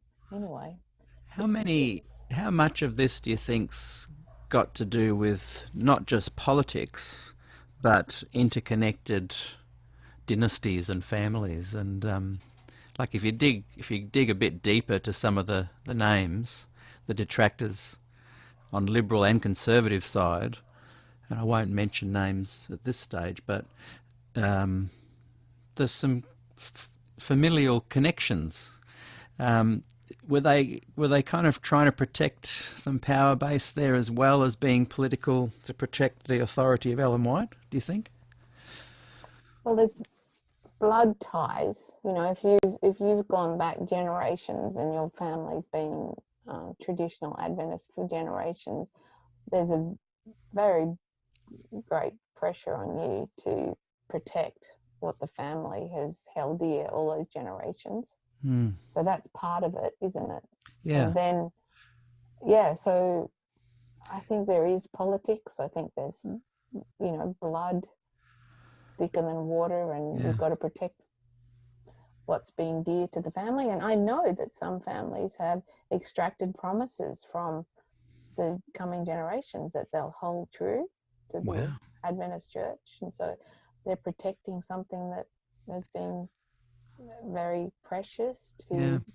people in their family that they're very close to. So And I think I even, understand it. I understand it. It's human yeah, nature. that human nature side of it, yeah. And we're not saying this is an Adventist thing, and I'm not saying it's a nepotistic thing. I know I've got very good friends that are part of big Adventist church families, and I don't doubt their authentic nature and character 1 second. I'm just saying that in some cases, if you're faced with a political dilemma and you have family ties, you may slip along those lines to support instead of maybe doing the right thing. It makes it, again, very difficult. Your perceptions are so controlled. In other words, what you're looking for, you're subconsciously looking for evidence to support your position, That and confirmation bias. you're not wanting to see what Yeah. goes against it. You're just not in a position. You're Yeah. not sufficiently objective. One of the hard exercises I put myself through about 6-7 years ago was I'd force myself to watch equal amount of CNN and Fox News. And after a year or so, like every day, I'm talking about probably at least an hour a day, I'll watch equal amounts of both to this day, and have done for 6-7 years. After a while, you start to kind of find truth somewhere in the middle, because neither of them are really giving you an unbiased opinion. And it's a shock initially to go, oh, hang on, the good guys are also giving a bit of a biased view too, who you've perceived as the good guys. Yes. And it's a really difficult thing to do. I really struggled the first 12 months because I wanted to agree with everything CNN said, and I wanted to hate Fox. And gradually I, kind of found the answers in the middle, and tried to find the news, not the bias, Yes. Yes. And I think some of the concerned brethren were quite nasty and mean about what they were doing, and I think they noticed that some of the potential supporters of Des, or some of the politicians, I think and I'm not going to go there, this is stuff I'm not going to enter into or even ask you to comment, I'm just making a statement, that I know that they used certain practices or fear tactics to these leaders, where they would say, we're going to destroy your reputation if you support Des. And that's all I'll say. But there's some pretty nasty tactics behind the scenes that put some of the political people on the spot, where they thought, boy, I've got to get rid of Des or help getting rid of Des, or my reputation and family's reputation is going to be affected. It's so sad when people think that the end justifies the means, because Scripture says the opposite. Yeah. It says love in action. What does that look like in this situation when there's someone you disagree with? And you think of the essence, the core teachings of Jesus. I love, since leaving the church myself, just reading the 4 Gospels and trying to read them without the Adventist lens. And you just read it and you go, okay, here's a gem, here's another gem. And by the end of the 4 Gospels, you kind of put together these quite nice teachings of Christ that stand alone through all eras. Yeah. And then you think, why the supposed remnant church, or the church for the last days, or a church that holds itself up as having the truth, is not practicing these gems of Christ's teachings at an administrative level. Yeah. Another interesting thing I've pondered with regards to your dad, and interesting on you saying that in that time period you wouldn't have even called yourself a Christian. When I started initially questioning these things myself, I felt like there was a bit of a slippery slope kind of thing happening for my own journey, and I won't go into that. But when I first met your dad, I expected him to have gone further down the slippery slope than he had. He hasn't gone down it at all. I don't think he did at all. He seemed to have not questioned his faith. No. And in many ways kept together a lot of his beliefs in Adventism. All of it. all of them, except What? the ones that he disagreed with in the beginning, 1844. Yeah. Yeah. Why do you think that is? Because a lot of, and I have known in these interviews, a lot of people that have PhD, um, scholars, um, they they kind of only will deconstruct to a certain point. You sound like you deconstructed yourself right out of it and then built back, and that's kind of Yeah. what I'm trying to do. Um, why do you think some of these guys that have these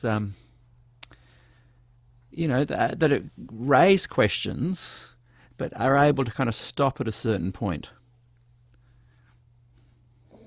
Yeah, I don't know. We're all complex human beings, so Yeah, a and that's just conversation, really just a conversation would be great with them. But you're quite right that I threw it all out, and by living the way I thought life would work best, when I found that that didn't work, did I then start putting back all the pieces, and I put them all back right to where my dad was. There's nothing that he and I we were on the same page with everything. mm, So and it wasn't out of just conformity. It was the reasons that made sense to him made sense to me when I was mm, ready to listen. mm. So Again, that's that whole idea of going on your own path and your own journey. Yeah, it's just interested me, and it's a bit of a side issue, but it's interested me where you'll talk to some people who deconstruct and love asking why, and they'll come to a point where they stop, and others will just continue on and go do the full Richard Dawkins kind of thing. And I'm just fascinated by it can be thinking. fear. It's either fear or identity, or there's multiple explanations for Yeah, it, yeah. or maybe, yeah, I don't know. It is a bit of an aside. We could have a whole other podcast on that one. Can you tell me again, back to the Glacier view, and then I want to kind of come to what you're doing now and unpack a little bit about that. But just briefly, I like to bring things back to the feeling kind of stuff. How do you feel your father was treated? And how did you feel for him as a daughter concerned for his well-being during those years? I was so wanting him to have an apology before he passed away. That was my driving thing, because I felt like what he loved so much had been taken away from him. He loved teaching at Avondale and at PUC. He loved teaching students scripture, and he missed that terribly to the day he died.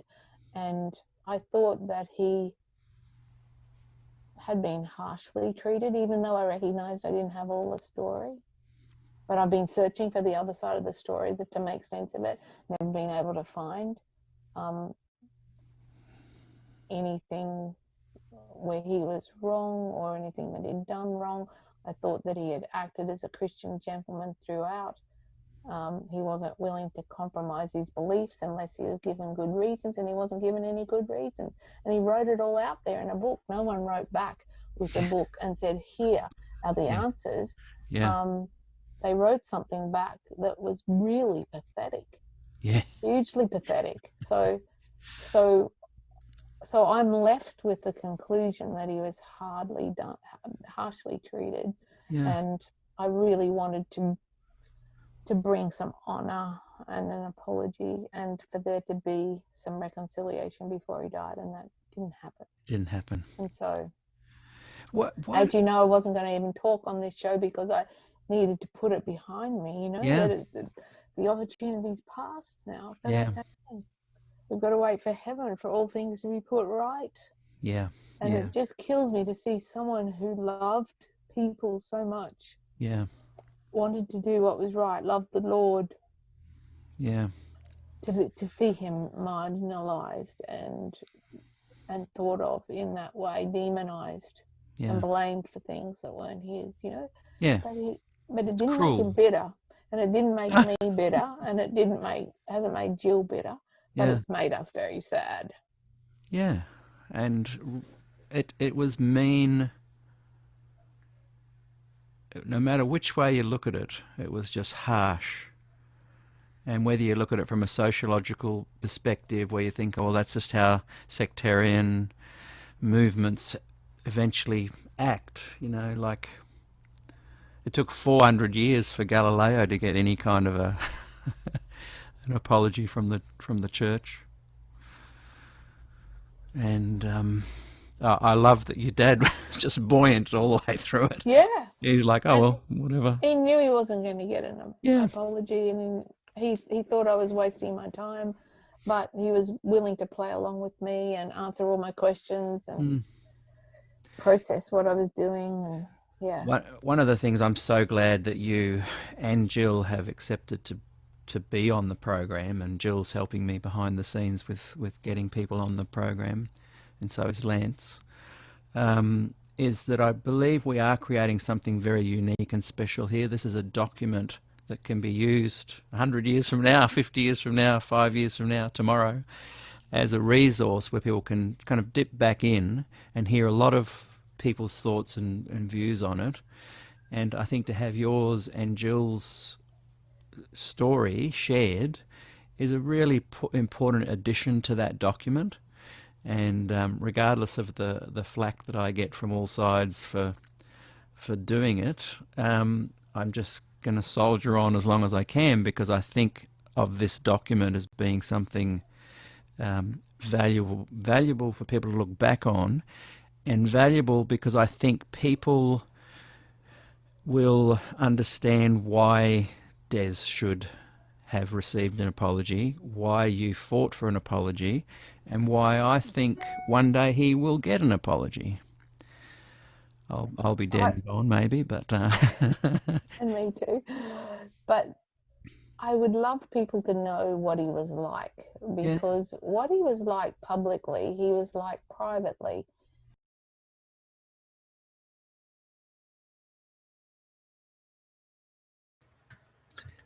And just pausing for a moment there as we talk about what Des was like privately and publicly. And Elenne was just saying he was the same in both scenarios. I just want to thank today's sponsor for this show.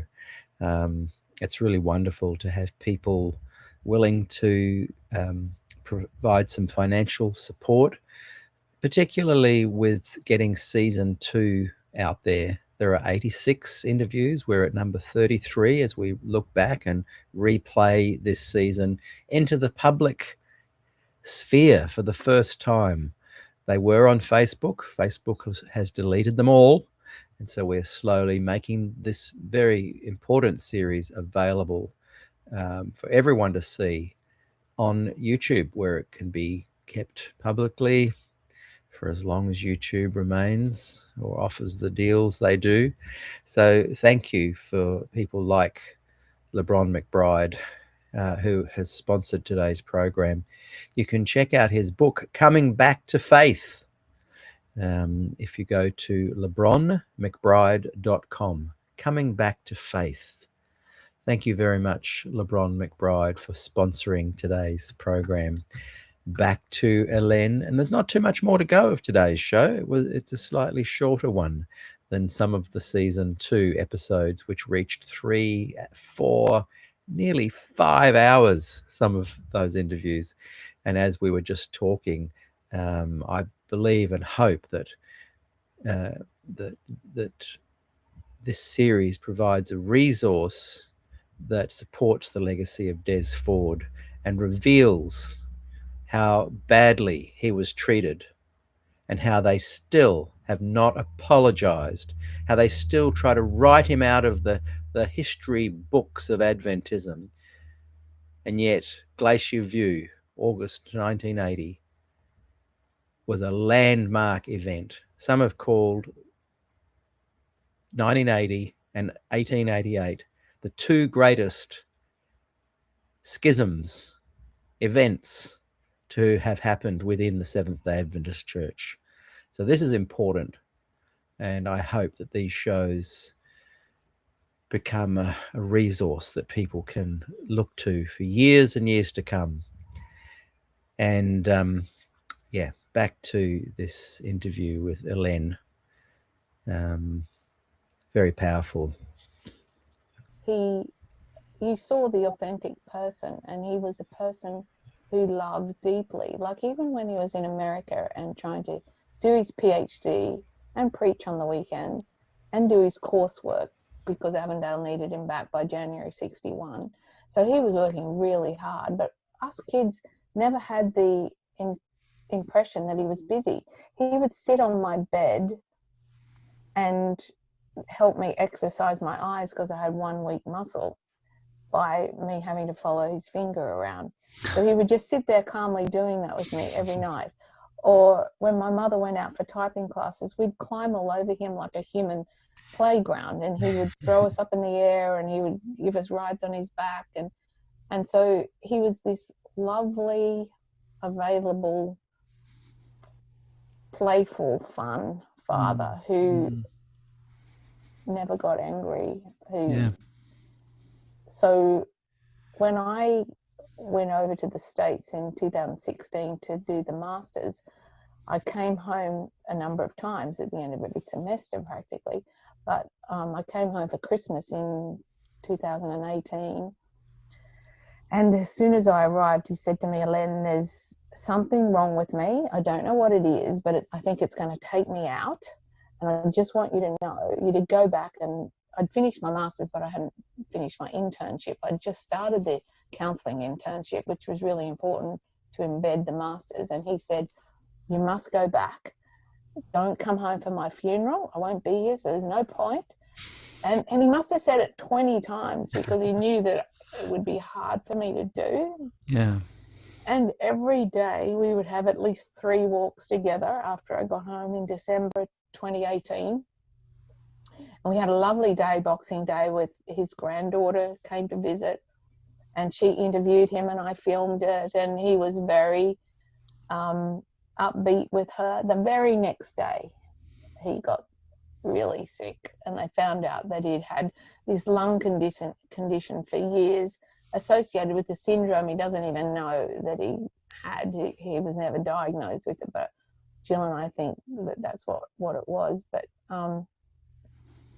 so we knew he was dying by January 7, and my flight was booked to return January 11. And he would keep saying to me, you got to go back, even though I could have been a real help to Jill in looking after him and keeping him home. Like they did have to put him in a respite place for 6 or 8 days. And I got on the Skype to him and I said, Daddy, do you want me to come home? Because if I'm there, we can get you out of there and you can be at home at Shelley Beach, which he would have loved. He said, no, you stay where you are. So how selfless is that? Yeah. And so the day before I left, when I knew it was the last time I'd see him, I wrote a note of what happened that morning just so that I could keep it. So I'll just read you some of this. So at 5 minutes past 9 in the morning, on the 10th of January, I walked to his bed and I touched him and I said, and he opened his eyes and you know what he said? He said, you look lovely. And I said, Dad, how are you feeling? And he said, I could be worse, but I could be better. And I said, Dad, I'm supposed to be flying to America tomorrow. I said, do you think I should go? And he said, oh, yes, like that. So I read to him some messages that people had sent me for him. And I read him an email that someone had sent me and I read that. And he took his last antibiotic that morning. And I said to him, Daddy, do you want some chocolate or something with the antibiotic? And he said, no. I said, do you want some scrambled eggs? No. Do you want some mashed potatoes? No. And he just closed his eyes and he just kept drifting in and out of sleep. Jill told me that all he'd had was a teaspoon of honey at 2 a.m. and a teaspoon of jam with his pill that he'd had just before he came, and that he hadn't eaten anything for a number of days. I'd been away visiting my aunt before I left. Hardly eating anything because the antibiotics were just so strong and he was just feeling so sick. And yet he would only think of me. No, you go back there. I'll be all right. I mean, I just couldn't believe that sort of love, that selfless, humble love. And he would assure me, when he found out on January 7 that he was dying, he went, hooray, both arms up in the air. Hooray! He was definitely excited because he felt that his work on earth was done, and he'd been looking forward to seeing Jesus for a long time. He was genuinely happy. So I just want people to know that the sort of man that he is was selfless, loving, encouraging, and humble. But not everyone knows that. They demonized him because they believe rumors. Such a shame.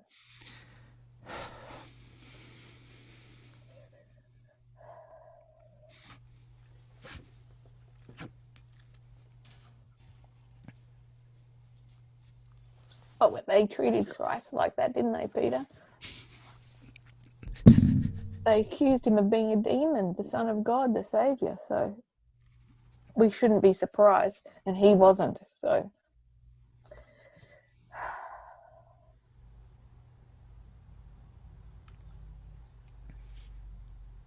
he was the sun in my solar system. I can't go to the cemetery to see his grave because I want to dig him up and take him away.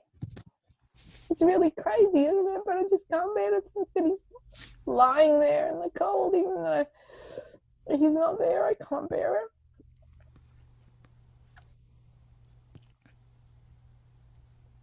But I know I'm going to see him in the morning. And that's what's important. I know that. Here's the funny thing. Often when I'm faced with a decision, I know exactly what my father would say to me from all those years of seeking his wisdom. And the thing that he'd say about it, he'd say, Elenne, pray about it. God will show you. And I would never have attached great importance to those words if I hadn't seen them demonstrated in his own life. So they mean everything to me now. So I often hear his voice. Elenne, just pray about it. God will show you. So it's a huge comfort to me. And I know what he would say. So he pointed me to Christ and not to himself. And he tried to strengthen me for life, to help me to see that I can be safe. Even if I'm an orphan, I can be safe, even if life is hard, because God is there. He's my shepherd. When I was 4 years of age, he bought this beautiful painting of Jesus, the Good Shepherd, carrying a lamb with the flock behind him, and I still have that now. So that's what he wanted me to know. There is a right way of living, and the Lord will lead me into paths of righteousness. He will lead me into the right path because he's my shepherd and he's my daddy and I'm not an orphan. So he gave me resilience for life. I'm so grateful for the confidence that he gave me. I'm so grateful to him. I thank God every day for him and what he modeled for me. So for someone like that to be poorly treated, I just wanted to bring an apology to him. But it wasn't to be, and that's all right because he didn't need it. He said he didn't need it.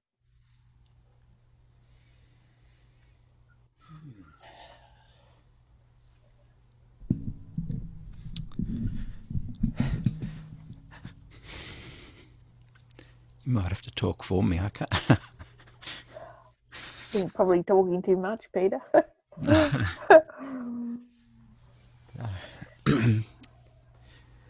Yeah, I can't really speak at the moment. Well, I'll tell you another story that I love. When I fell off my bicycle and had concussion and I was unconscious for probably an hour till the ambulance came and took me, all I felt like eating the next day was was cucumbers. That's all I wanted was cucumbers for some reason, because I guess I was feeling nauseous. And we lived on the edge of Lake Macquarie, and there was dirt road out the front of our house. It wasn't even sealed, and there were no shops for miles, but there used to be a greengrocer that came around in a truck. My dad got on his bicycle and he cycled all around the lake for hours looking for that greengrocer until he found it, and it had 2 little cucumbers left, and he brought them back to me. I mean, there is nothing that he wouldn't do for us kids. We felt so loved. And yet he also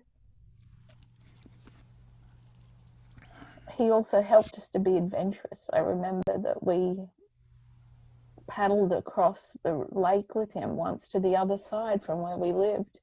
And I said to my father, I said, Dad, do you think I can swim across the lake and swim home? He said, yeah, you can do that. So my brother and I started swimming, and he paddled the boat back. But guess what he did? As soon as he got to the shore, he swam out to meet us. Oh, wow.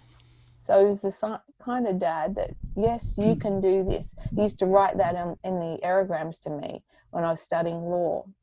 He said to me, Elenne, you're going to do really well in law school because your brain's brand new. Haven't used it yet. And he'd write, you can do it, on the top of all of his letters to me. Each letter, you can do it, you can do it. And that's the sort of guy he was. With the Lord, you can do anything. Yeah. He had a beautiful strength, didn't he? Yes. A reassuring strength. Yes.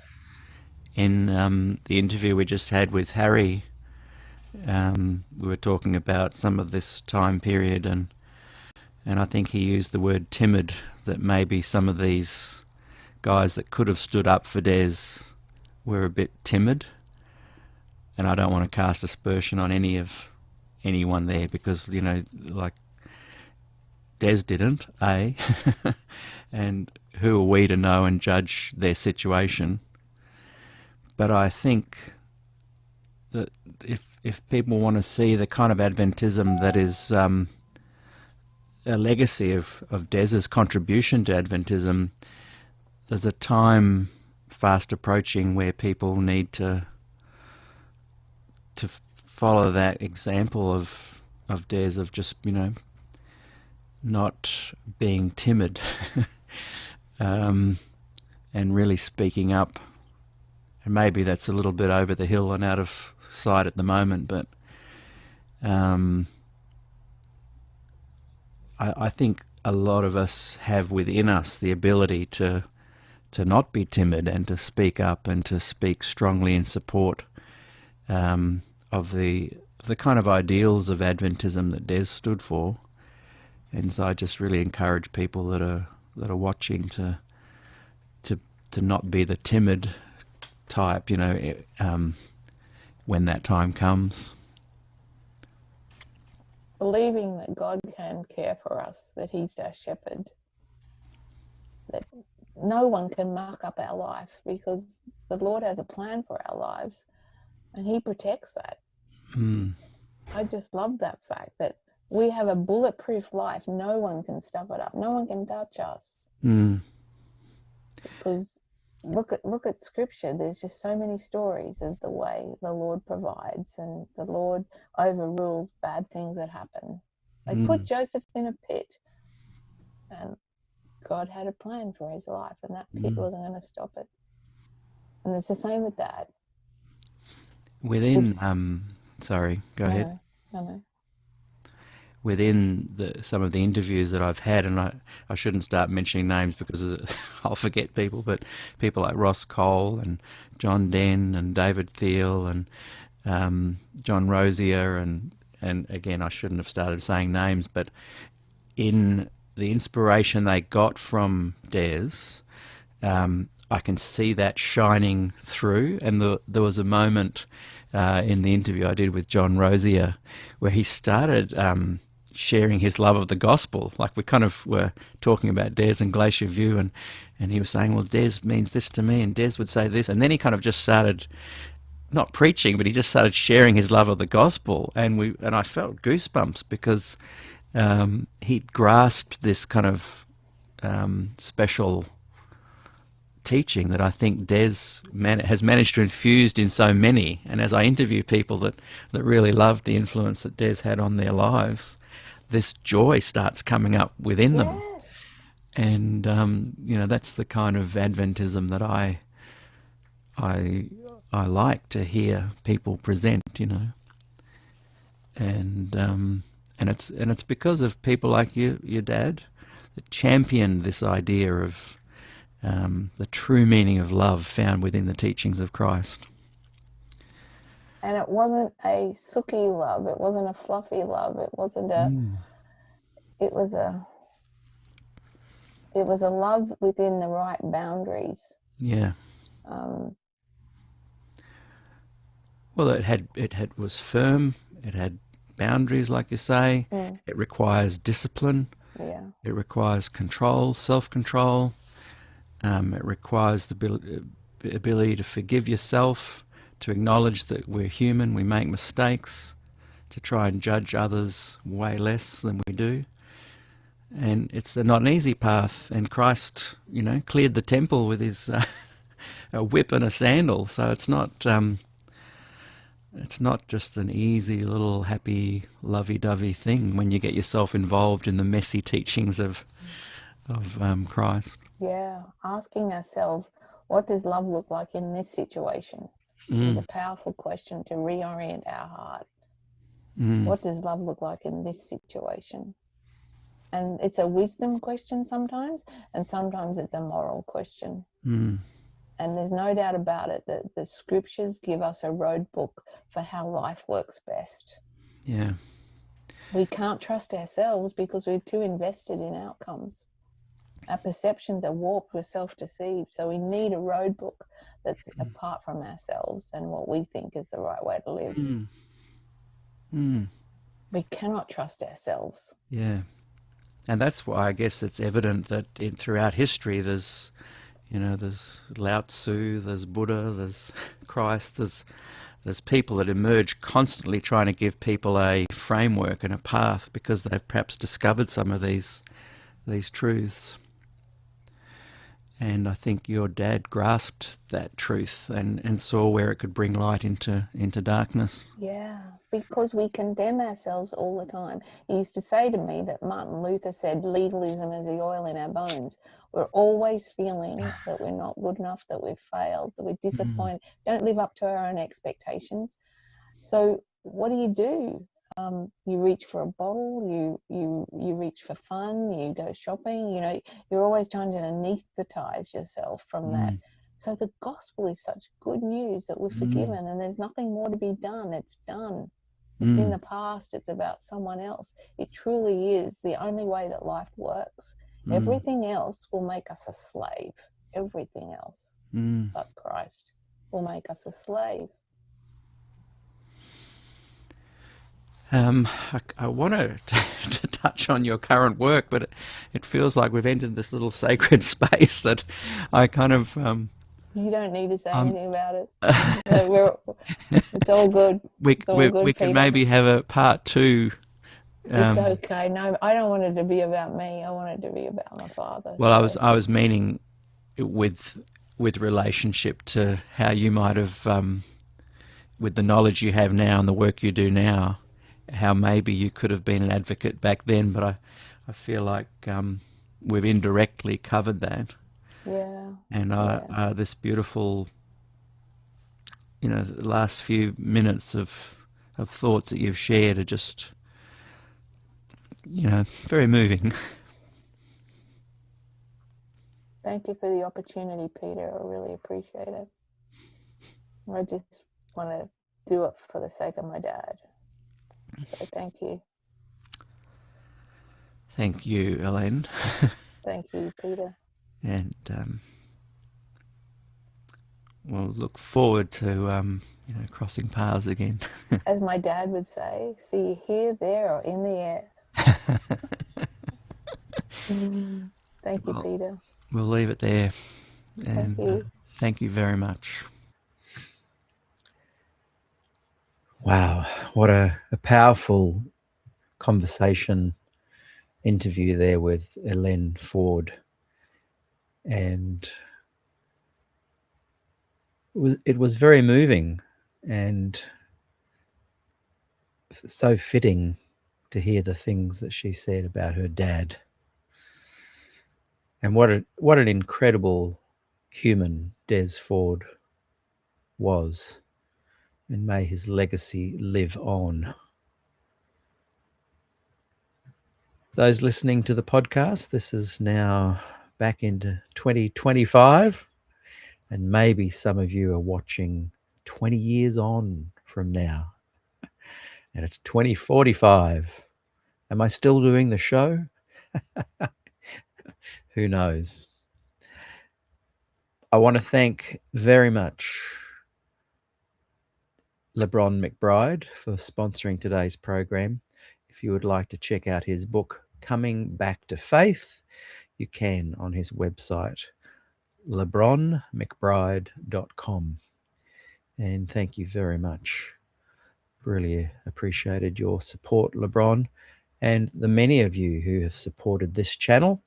And if you would like to sponsor an episode, please let me know. This series is going fast. We will be at number 86 before we know it. I try and replay one episode a week if I can, sometimes more. As I mentioned, I will not officially be running SDAQ&A until the 6th or 7th of January. And I'm going to take a little break and spend time with my gorgeous daughters and family. And I look forward to getting back in touch with you guys in the new year. There will be a lot of very interesting interviews ahead. We aren't slowing down. In fact, we are picking up steam. Is that the right word? Picking up speed? Increasing the steam? Who knows? I really enjoy doing the programs, and thank you for those who support what I'm doing. If you'd like to go to paypal.me/Peter Dixon Music. Over the next few weeks, your financial support would still be greatly appreciated as I go about editing and putting together a lot of the season 2 ready to upload to YouTube. I will still be putting a lot of time in over the next few weeks. Keep an eye out also. I may randomly come on at any given moment and do a show, a shorter show. But there's some content that's pretty important right now to do with Ty Gibson and his belief that the church is failing. The SDA Church claims to have 22 million members, but in reality, there's about 6,000 actually practicing members. And I think he is saying that the Adventist Church teachings are good, even the more historic ones, but that it needs better PR. I might be wrong, but I want to do a show on that. I want to do a show on last generation theology, because I am constantly amazed when I see progressives write on Facebook that they are shocked. How can Adventists possibly believe in last generation theology? How is this possible with the source material, Ellen White, Adventist doctrine? How on earth can people misunderstand Adventism? And Mark Finley has just done a program where he comes out in support of last generation theology, and he is at the very top of SDA leadership in the world. And people are in shock. Whereas I feel that Adventist progressives, please wake up. Tap, tap, tap. Your special gem of theology that in many ways Des Ford encapsulated is a different theology.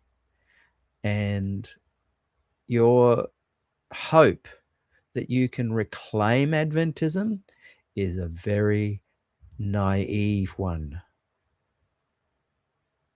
You can't reclaim it. It's something you never had. And you can't revise it, because at its core DNA, it has a special message to tell the world in these last days before the imminent return. It is so special a message that it can't be messed with. So get out of their hair. Leave them to it. Start your own thing, Progressive Adventists. I'll get behind it. Well, until next time, everybody, I may see you, I may not, before Christmas, and we'll cross paths. Just a quick plug for Good News Unlimited. I think that has come up on the screen there. I'm pretty sure that Elenne Ford is involved with Good News Fellowship to some degree. If I scroll up, you can see our very good friend there, Eliezer Gonzalez, who has been on the show. And I hope to have him back on the show, actually, pretty soon. So if you are watching, Eliezer, let's get in touch. In the new year, I hope to interview... What were their names again? If they're watching, that they'll say, I'm not coming on the show if you forget who we are. Oh, goodness me. Oh, yes, Dr. Warren Trenchard and Don McAdams. How could I forget? So those guys, Warren, I'm hoping will talk a little bit about investigative judgment, Adventist asset or liability. And he also wrote an incredible book on Fred Veltman's study of Ellen White's plagiarism, which is a really good read. I've done a few shows on it already, but this will be from the horse's mouth. Warren Trenchard in the new year, and Donald McAdams, who in many ways was ahead of his time and knew all about the issues that Walter Ray was stumbling across, but promised the GC to keep quiet about it. And when they asked Walter Ray to keep quiet about it, Walter Ray said, no way, and released the white lie. Don McAdams knew all that stuff, probably before even Walter Ray. So we're going to chat with him as well, and hopefully it will be called A Review of the Ellen White Revisionist History Since 1970.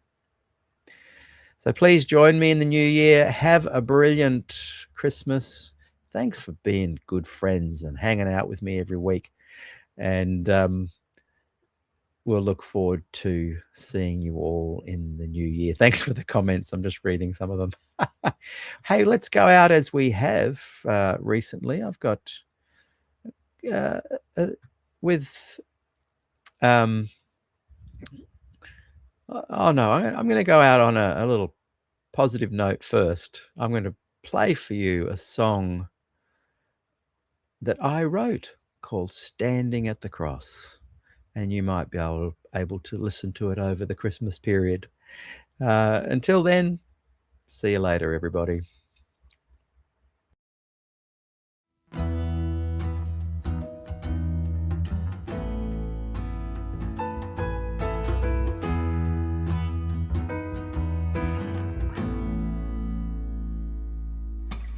Wrap your arms around me, don't ever let me go, hold me to you, so I can see the light of day.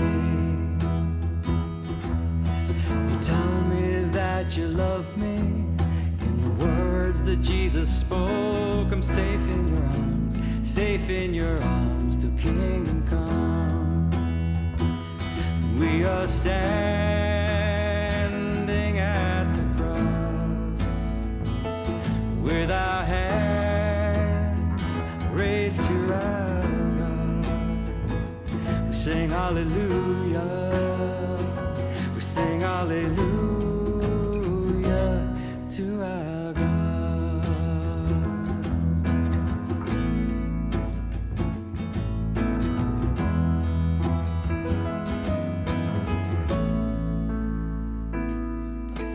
I praise you you, Lord of heaven. I sing your holy name. I'm closer to you, so I can dwell within your heart. You were there before me. You rescued me from shame. You died on the cross, gave of your life, and rose again. We are standing at the cross with our hands raised to our God. We sing hallelujah, we sing hallelujah to our God.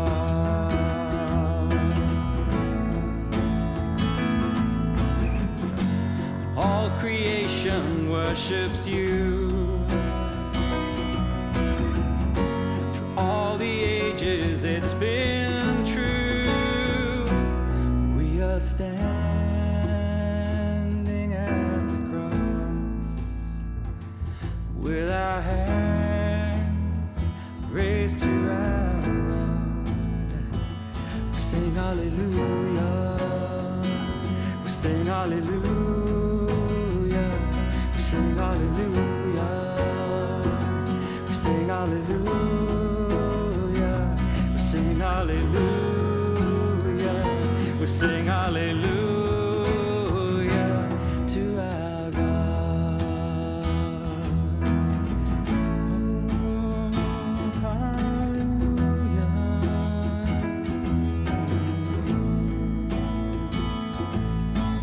Wrap your arms around me.